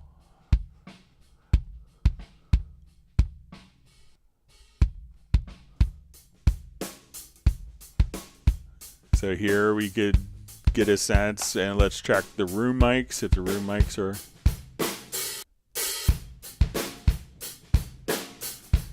So that phase relationship is good, but let's take our two room mics, and let's say the mic was just kind of positioned wrong, and we flip the phase on that. So you could often kind of see, let's take our overheads.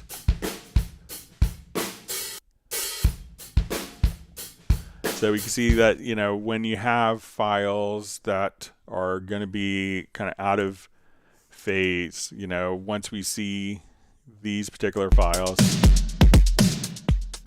and we take one that when we see kind of round and vertical, that's good, and when we kind of reverse the phase on one, we see red and horizontal, that's generally indicating that there's some phase issues. And you know, some of my favorite engineer friends, you know, will just constantly have the supervision open and are just constantly, every time they do anything, supervision is just showing their phase meter constantly, just to make sure that every decision that they make is going to be in phase.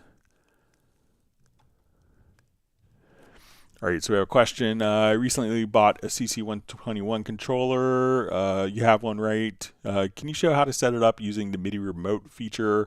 I'm assuming you could add macros and logical editor presets, for example. Any other tips about using it? So a lot of times people will take a MIDI controller that's not a CC121 and make it function as a CC121. I don't have mine connected currently, but when you go to your studio setup, you'll see like, you know, once you install the driver, you'll see the Steinberg CC121. So that will show up there. So now when you come over to,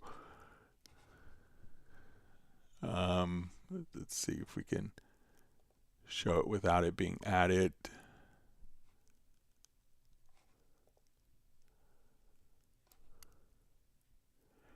But once you come over here, like you'll see for similar concept for the Mackie control, if you wanted to trigger macros, you have the 4 user buttons kind of above the AI knob, and those 4 buttons you could, you know, do any function with. So you have multiple categories. So if you wanted to come over here and you could assign different functions like macros to those 4 keys. So if you wanted to come over, I think if we just, you know, so at this point you could just choose any function that you want for those 4 keys. But since it's so tightly integrated, again, most people run it in its native mode and find that they, you know, try to have other controllers mimic the CC121 because of its tight integration.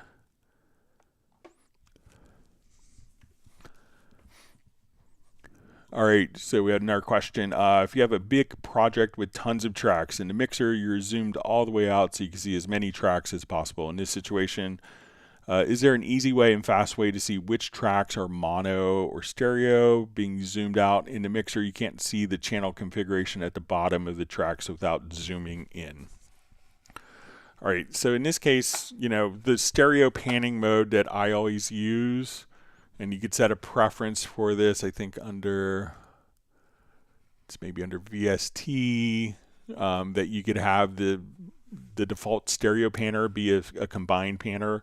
So if we have lots of tracks here, as we see, and we're zoomed in pretty tightly, so as soon as we kind of go out here, we can see whether this track is mono or stereo. At a certain zoom factor, we could reveal more parameters. So we can see that this is a stereo track, but as we make the zooming, where we can see more tracks at a certain point, like right there, that icon will disappear so that we could see what type of track and the number. So when you have the stereo combined panner, and this, you know, you could switch this. So if you want, you could have the stereo balance panner, and that will do that. But what the stereo combined panner is going to allow you to do, and I think that ultimately this is more flexible, is you could have one control and kind of pan between the left and right channels, or if you wanted to invert channels, or make it a very narrow panning spectrum but over towards the right or left, that you're able to do that. And if you have the stereo combined panners, regardless of your zoom level here, when I have mono tracks, I can see that the panner at the top is different. So when I'm using the combined panner mode, which I always recommend to people because again, it's inherently more flexible. And instead of having two knobs to control the left and right kind of independently, we can get all the same functionality from one control. That when I see the pan kind of set like this, I know that that's a stereo track and that this will be a mono track. All right, next question was mailed in. Not a huge deal, but pretty annoying. If you have automation on a track and it's activated, let's say green box with the black R, the black R is lit. Every plugin you add to that track will have a green box lit right away when you first open it. There is no automation on the plugins as you're adding them as inserts, so the green box should be off and only lit once you add automation on a specific plugins. So I could see this going either way, but I think that there's a logic, since if the track has automation enabled, so let's say we have automation on this track.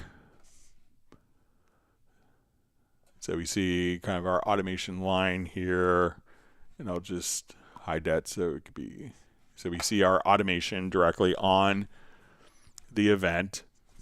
So, so now when we go to add an insert, this insert is going to be on the particular track. So let's come over here, we add a black valve, so that will automatically be in read mode.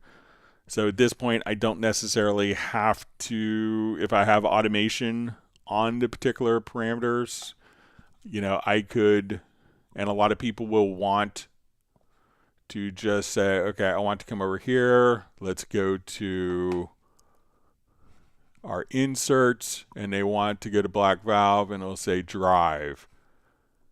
And without opening up the plugin, they may just draw in automation, and this way they don't have to enable read on the parameter. It's just going to be automated right there without having to open up the particular parameter. So I think it makes sense to, I don't think it makes sense to enable write on every single plugin when it's opened up, but there's really no consequence of having read enabled other than you could draw in parameters here without having to open up the particular plugin to enable the automation. Now, if we add a effect send, because this is all tied into this particular track. Now, if we add an effect send,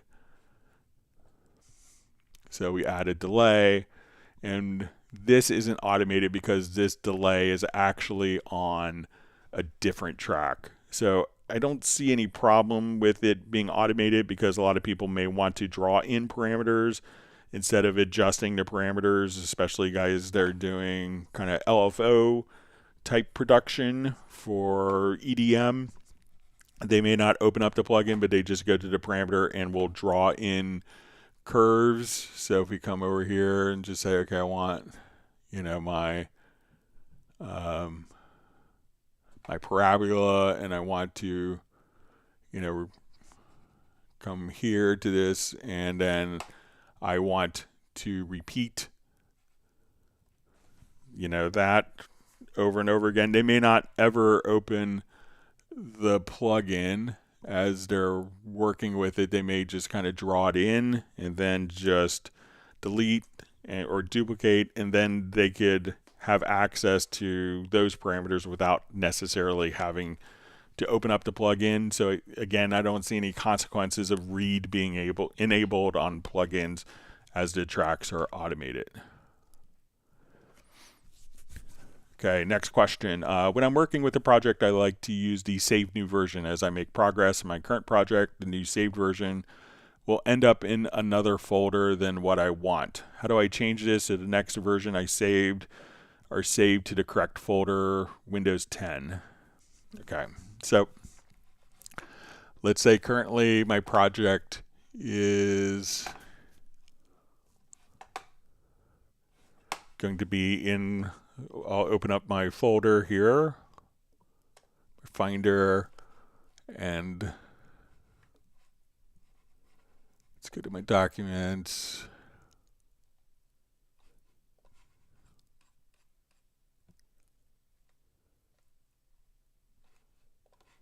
All right, so I'm going to open this up.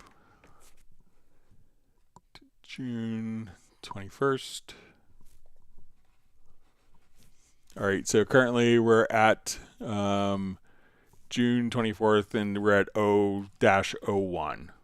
Okay, so what I'm going to do now is do a save new version, and I think it should go into the project folder. So we'll come here. I'll go to project to save new version. And what this save new version does is it creates a new project file and we'll increment the number. So we say save new version. I've done that. We'll come over and then we can see that we're currently in June 21st, 2024-02. So, and it went directly into the project folder. Let's see if I save to my desktop.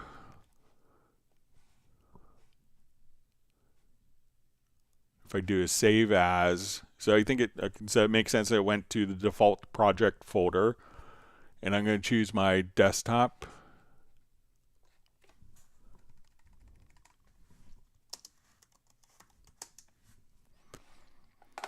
Okay, so, and let's come over here to save new version. Let's see if it goes to the last path. Okay, so we'll open up.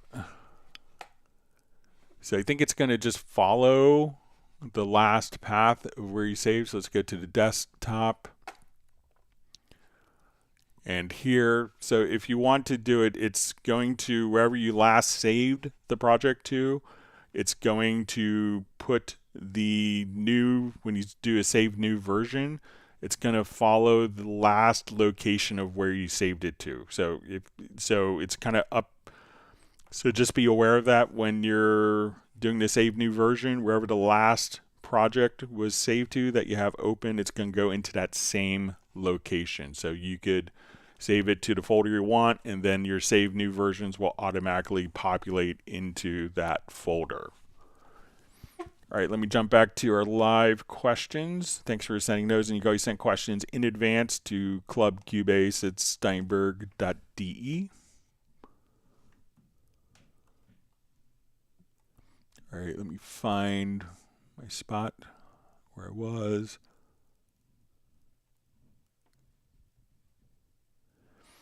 All right, so Gareth is saying, everyone try Brick City Instant Teddy Riley.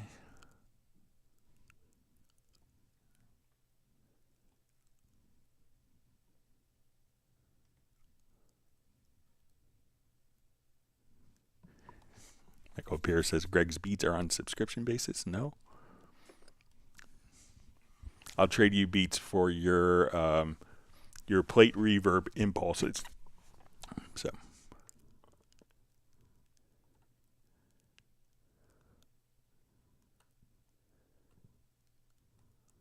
All right, you see Pablo's going for dinner. He's going to be back in a little while.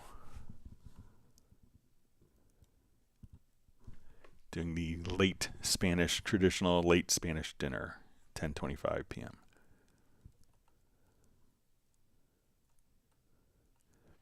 Jazz Dude says you can't listen out of phase music. So yeah, it really bothers a lot of audio engineers. It's like chalk on, like fingernails on a chalkboard.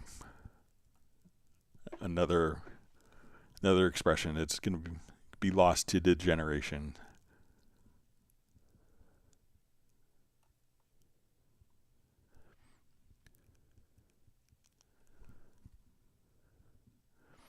All right, so we see Roland Stuff joining us from outside of Sussex. All right, Daniel says he just learned about supervision. It seems relevant to beats. Supervision questions coming soon.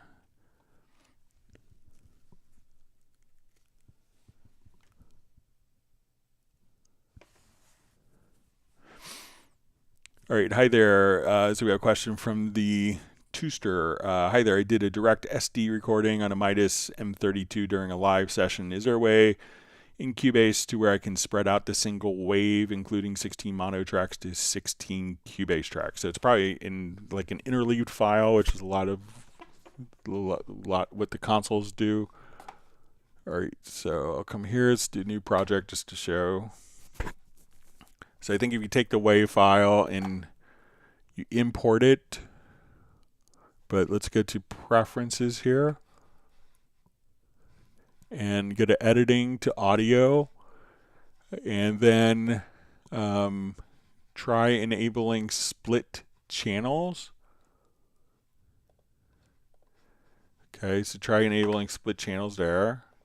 Hit apply, and now when we go to import files,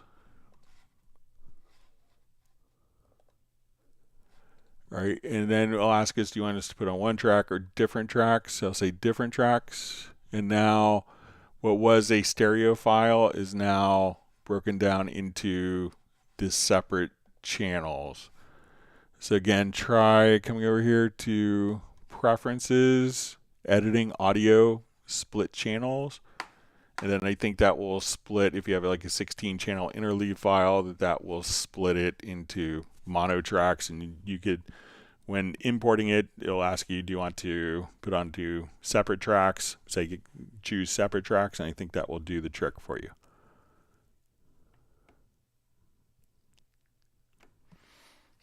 Okay, so we see from Kai, just says, hey Greg, thanks for your steady help over time. So you're welcome. I'm always glad to help. All right, and Kai asks and has a question. How is a nice way to organize your project? How do you use folders? So I like to have every project be a unique folder. So let's say if I was working on an album, and I was starting my first song on an album project, and I'm going to have 10, 12 songs, whatever, on my album. I'll do a new project. We're going to create empty. I'm going to choose my folder here, and this is a really critical step that a lot of people miss, is that you want probably a unique folder for each project. Each song have a unique folder. So I'm going to come over here. Let's say I want to go to my desktop, and we're going to say a folder called New Album.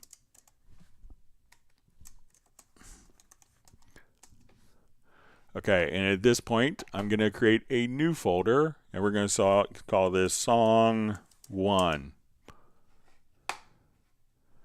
And I'm going to hit Open. So as we do this, now every file that we record in this, so we'll come over here.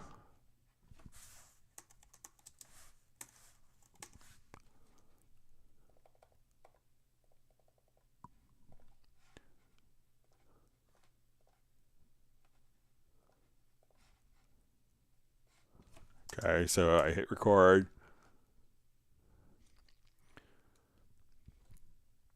All right, so now these files, when we look at it in the pool, Control or Command plus the letter P for pool, when we look at the path, as we kind of scroll over, we can see that this is going to be going to our desktop, to New Album, into Song 1, and these are the files. So when I save this, I go to a new, let's say I'm working on Song 2, I would say let's go to a new project, create empty, and we're going to say, okay, it's going into the new album.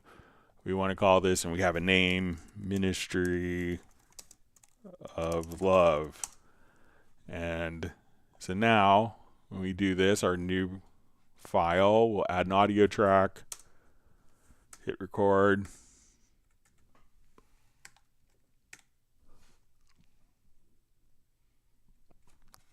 I'll arm the track, that will help.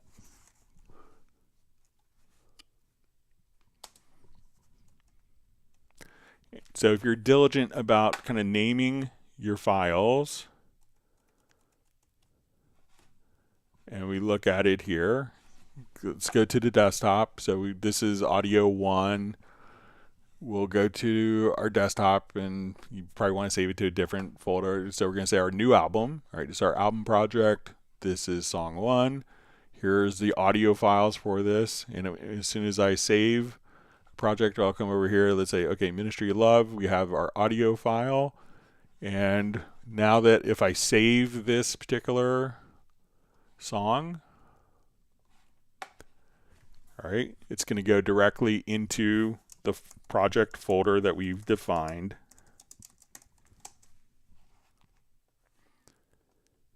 And now when we go to our Finder, we can see that our project is saved.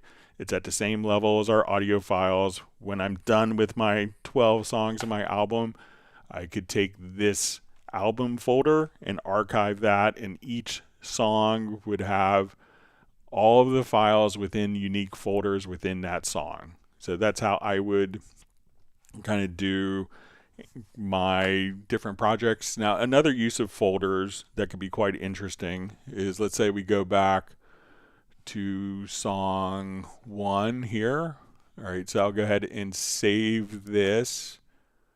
So we didn't save this, so we working title is song 1. Let's go to our pool, Control or Command plus the letter P. And let's say these are my drum tracks. We could actually add a folder and call it drums.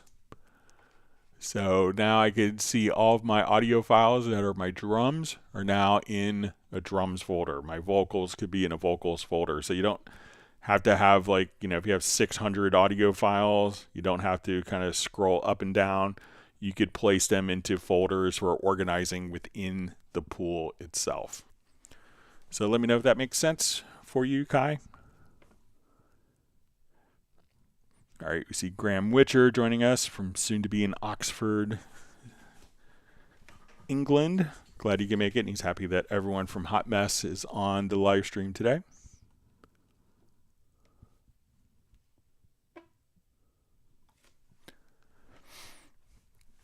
So we see from Ace Amadeus, hi Greg, can a Yamaha MG series mixer work as a sound card for Cubase 13 Pro, or do you still need to use the UR22C?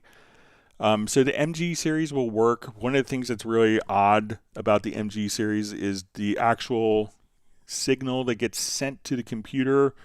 And sometimes Yamaha can be like very conservative for gain structure, but you may notice that the gain structure of what's actually captured in the computer may be very low level.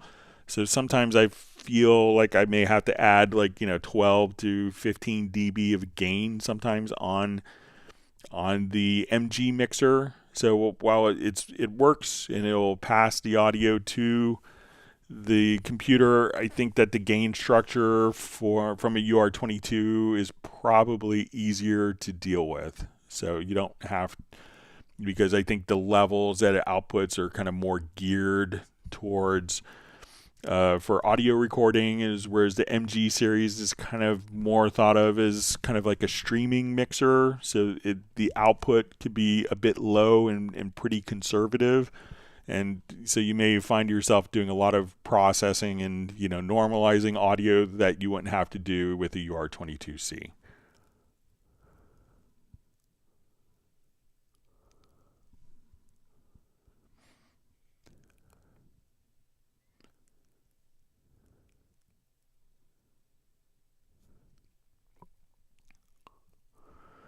All right, so we see from Kai, says there are groups as well. Do you not put groups in folders as well? I have big problems to keep track of everything when I use groups in folders. So you could definitely do that. So let's say these are my, these are all drums in this case. So if I wanted to, and one of the great things is there's a macro that's included, and don't be scared of when I open up the macros, because I have hundreds more, but we could say, so I have tracks here. So I have these tracks selected, and let's say I wanted to put it to a group and create and put it in a folder simultaneously. So we go to macros. When we come here, we'll just see selected tracks to new folder and add group channel. So now I can give it my group a name. And at this point, it's now added into a folder. And the folder and all these tracks are now being routed to the group. So as we look at the routing page here, these are all being sent to my drums group that we just made. So there's a macro that can just kind of tidy that up and kind of simplify that process for you. All right, wonderful to see Pertti Komenen checking in from Finland. We know it's a big holiday for celebrating midsummers. Thanks for joining us. We know it's probably pretty late, but it may still be light. But thanks for joining us.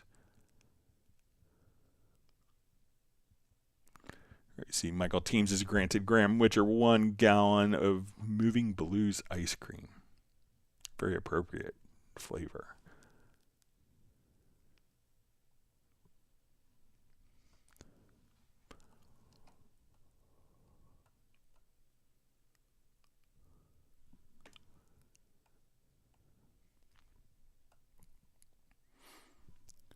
All right, my chat field just jumped.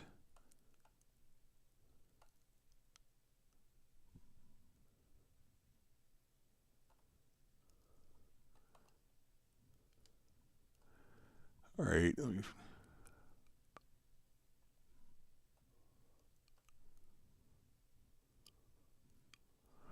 Okay, so we see from Gareth, how do you copy patterns to other keys at the bottom of the display in Beat Designer? Okay, so let's take a look.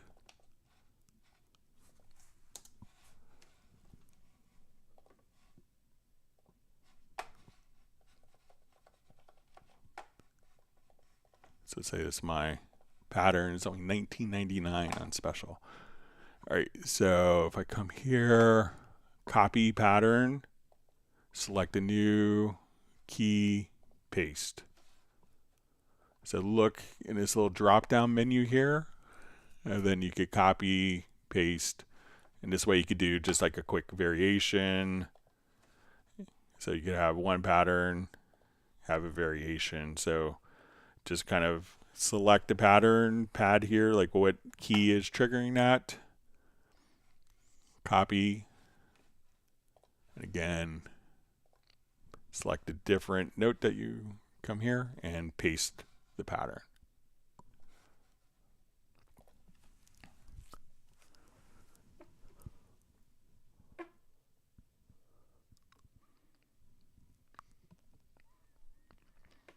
Okay.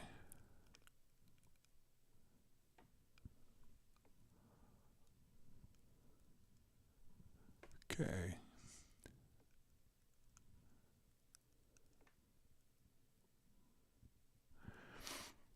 All right, Daniel asks, is there a fill every 2 steps or fill every 4 steps in Beat Designer? So I don't think that there's a fill necessarily, but I mean, it's pretty easy just to drag your mouse over just like that. So if you want to do 3, you know, let's say you want to do 3, leave 3 space. You know, so just kind of dragging is pretty easy to. So if you want to drag in to put in or drag over to erase, I think it's pretty fast.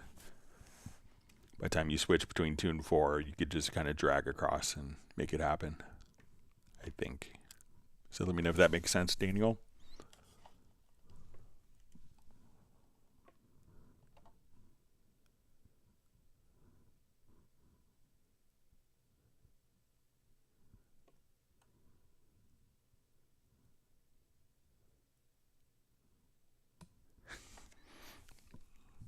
See, Michael Pierce is tempted by my offer of beats for his plate reverb samples, and Garrett just says trade beats for plate reverbs. It's like bubblegum cards. All right.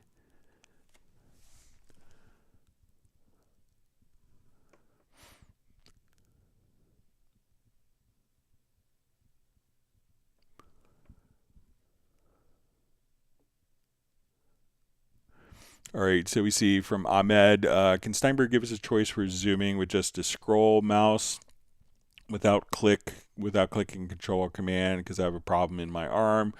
I can't use both the keyboard and mouse at the same time. I use Zoom a lot for editing. So I don't think it's configurable. I mean, I'll mention it, but if we're in, I mean, you could always G and H, Shift G, Shift H. So if you didn't want to use a mouse, so G, that's H, G, Shift H, Shift G. And then I think there might even be a preference.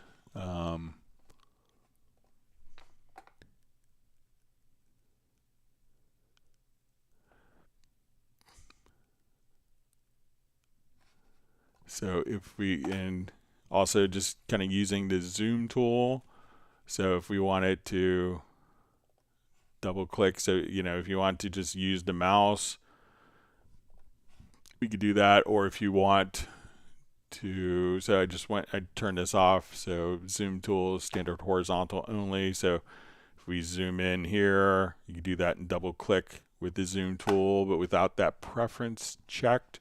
You could zoom kind of vertically and horizontally at the same time without using a modifier key, kind of using the zoom.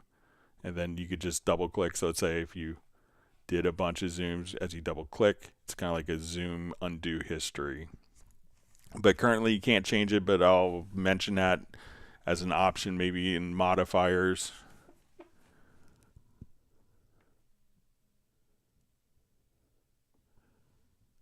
Okay, apparently Gareth only listens to oop music.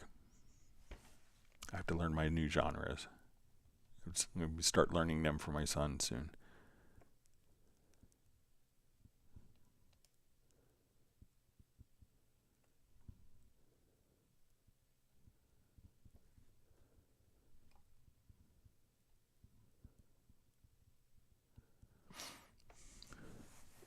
All right, so we see a question, how can you use auto-tune in Cubase? So really all you have to do, I think it may now work as a ARA plugin. So let me just,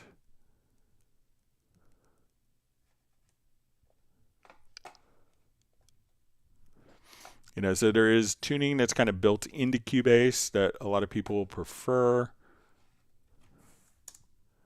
So if I wanted to do tuning, I could just go to, if I wanted just kind of like a fast plugin where I could set the key and like kind of set and forget, and I don't want to tweak it, we could go to the pitch correct plugin that's included. So, but we could just kind of come over here and say, okay, we have a male, what key do we want it to be in? We could say, okay, I want it to be in D major. We could set the particular key.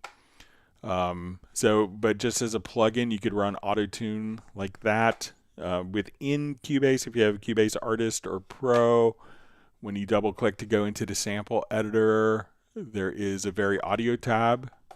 So as we look at this will give us graphic tuning built in. But I think you could also now, if you go to the track extensions, I think the latest version I don't have, but I think you could run auto-tune as an ARA extension. So there's a couple different ways of doing it, but check out the tools that are included with Cubase. Many people really like them.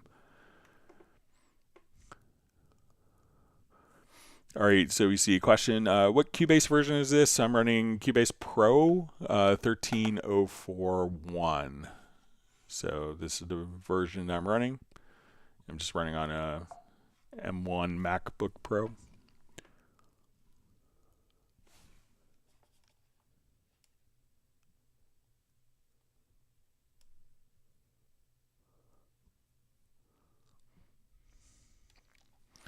All right, so Daniel asks, so let's say you're a composer, you work for a publisher, right? So often composers will have a publisher. So you see, what does it mean that your album has been picked up by a library? So there's different kind of streaming services that will often be used to kind of populate album playback. If it's picked up, so it could be that your recordings can be used, like let's say, like if you're doing like a corporate video, like a corporate training video, they'll have music in the background and there's entire websites that you could go to find, like, the appropriate. I want it to be patriotic. I want it to be funky. I want it to be hip and young. I want it to be very kind of staid, boring, and corporate, that you could find different music genres. So it could be that maybe a library has accepted your work and then it's available to sell. So, and sometimes publishers, and then once it's being used, sometimes you may get royalties for that. Sometimes you may just get, payment from the library service. So it could really depend on your contract, on if your publisher, if it's the library service is being your publisher or you have another publisher. So sometimes if the library service is doing all of the marketing and sales of it, they may want to basically control your publishing. All right.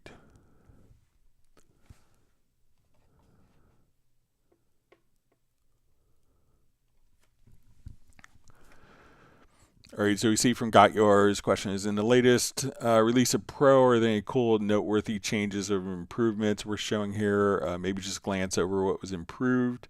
So I know one of the things that they did a hot fix for was if you had the mix console and you had the meters set to something, if you had it set to like a wave meter, that was causing problems. Most of the items are going to be, primarily like resolving some like little minor bug fixes. I didn't read through the whole list of 13.04. I know, like, if we go to track presets, something that a lot of people had missed was the ability to reload a track preset. That was something that was not in the initial releases of 13. That was in 12, that some people would basically choose to unload the track preset and then reload it to free, and that would, only load up the particular processing on that. But it's mostly some cosmetic things and just a lot of other little minor things. No like major new features, but I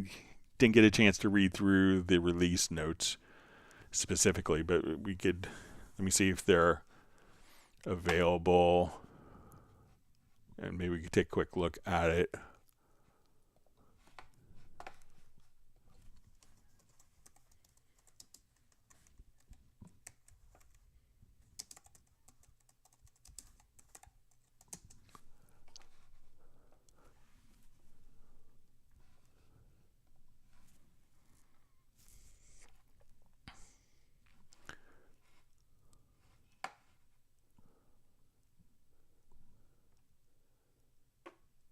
So some ARA extensions and detect silence. So some other. So this will kind of give you an idea.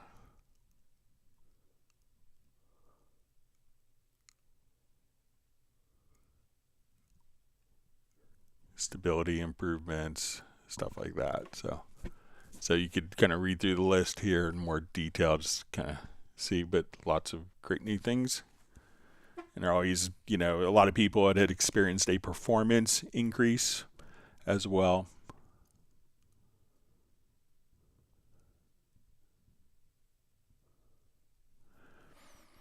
Okay, so we see the Tooster says straight tried it out, splitting M32/X32 SD card recorded files. Works like a charm. Thanks a lot. All right, thanks for letting me know.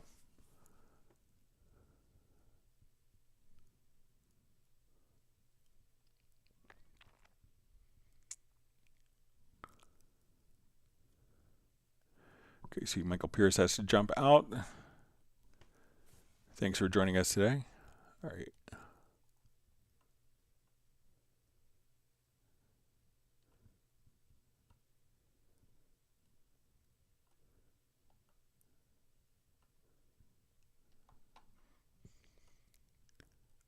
All right. Sorry, my chat field jumped.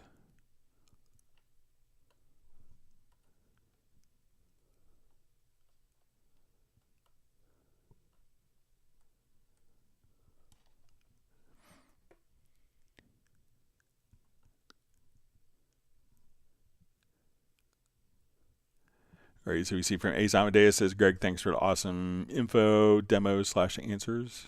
All right, you're welcome.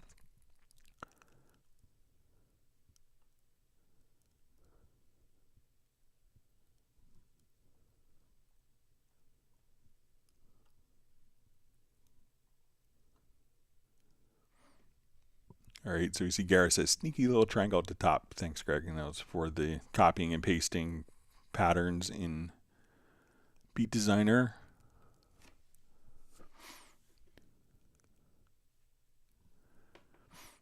All right, so we see from Roland Stuff. Hi, Greg. I can't find the arpeggiator. Never used it, but wanted to experiment with subtle use of it on a VST. Can it be used that way, and how's it applied, please? Okay, so let's come over here.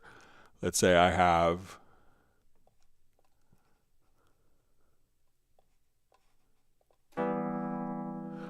All right, so I have just kind of like a Wurlitzer Rhodes kind of...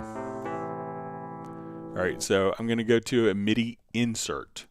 And once you have a MIDI or instrument track, you'll see MIDI inserts. At that point, you could open up one called like Arpeggio 5. I'm going to hold down a chord.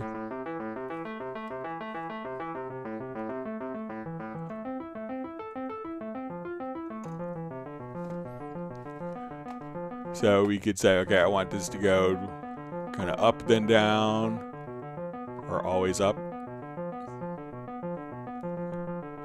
Or we could just have it kind of be random. I could have, let's say I want it to be eighth notes, but I want quarter note steps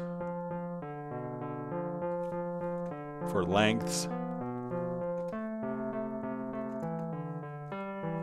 We could say I want this to play, so I could just hold down one chord, and then I'm just going to add more fingers. Release certain fingers.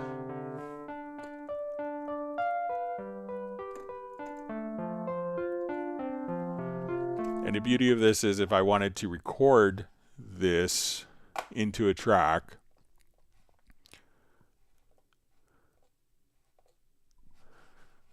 we could just kind of navigate later in a project, and I'm just going to hit play, and I'm going to move this line down here. So we see this little line, move that down, and now we could record the output. So I'm going to play, just hold down a chord.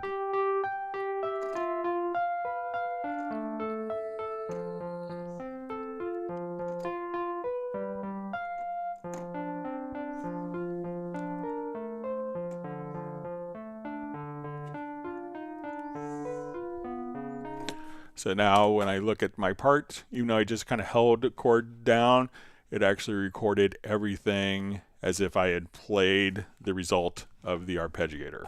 So to get started, try the arpeggio. There's also an Arpeggio SX, which could be more complex. And what's kind of cool about this is you could actually drag kind of a pattern that you have here. So say, okay, I want to drag a pattern from my project. I could just drag that and use that as the basis for the arpeggiator. So experiment with it, and you just get some great, beautiful things that you wouldn't expect otherwise. All right, so we see from Daniel, stream soon over. Thank you for everything, Greg. You removed lots of obstacles for me and the Beat Designer and made it fun again. Well, that's the whole point. We should have fun. But thank you for the kind words.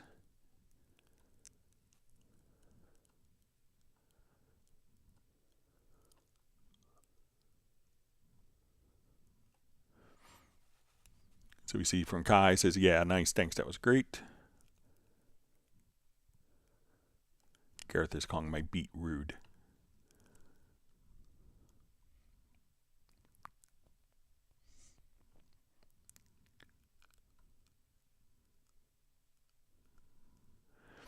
All right, so we see the Ninja Scared says, are we going to get a current chord display in a plugin format, not in the key editor? It's too small in the key editor.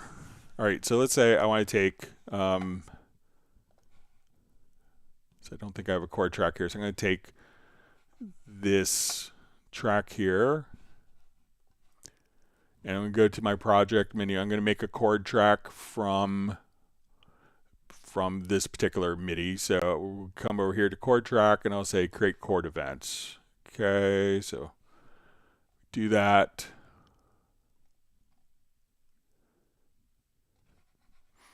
All right, so now I'm going to come over, just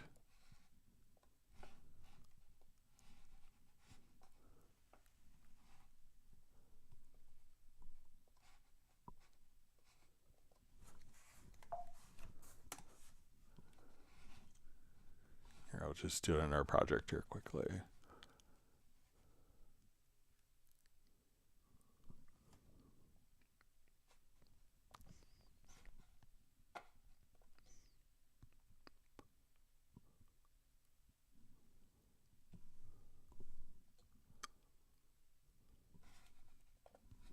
So yeah, there is the use of global tracks. So let's see if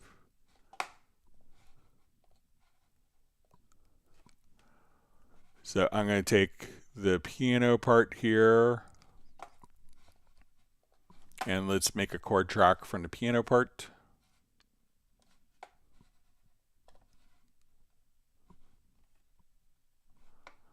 Okay, so we see, so now what we could do is when I'm in my editor here, you could activate what's called global tracks. And now you could just say, I want to see the chord track, and then you could resize it.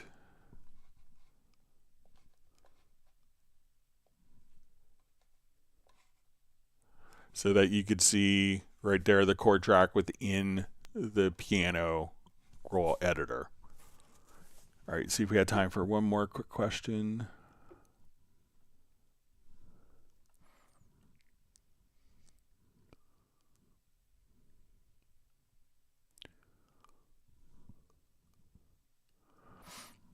All right, so Kai asks, question, can you show us a nice way to organize the plugins? I have problems to keep track of plugins so often I lose licenses and even do not know what it is or if I have a plugin in double.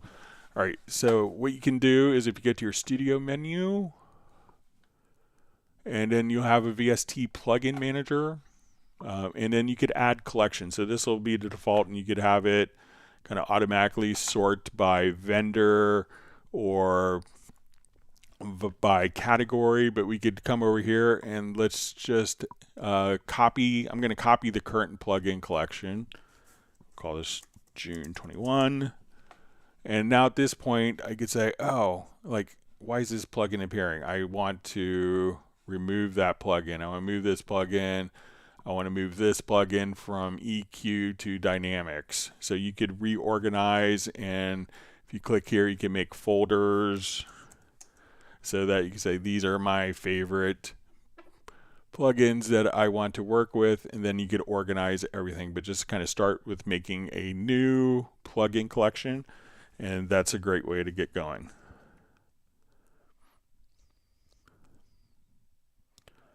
All right, so with that, we are out of time. I want to thank everyone for spending part of your morning, evening, afternoon learning more about Steinberg products. So again, Tuesday, please tune in because we will be giving away free software for the live stream trivia. And Friday, we'll have on a Zoom social meetup special guest Teddy Riley. He is a living legend who literally invented his own genre of music. So come and learn from Teddy on Friday. With that, we'll go ahead and wrap up. Everyone have a wonderful weekend, and we'll see you on Tuesday.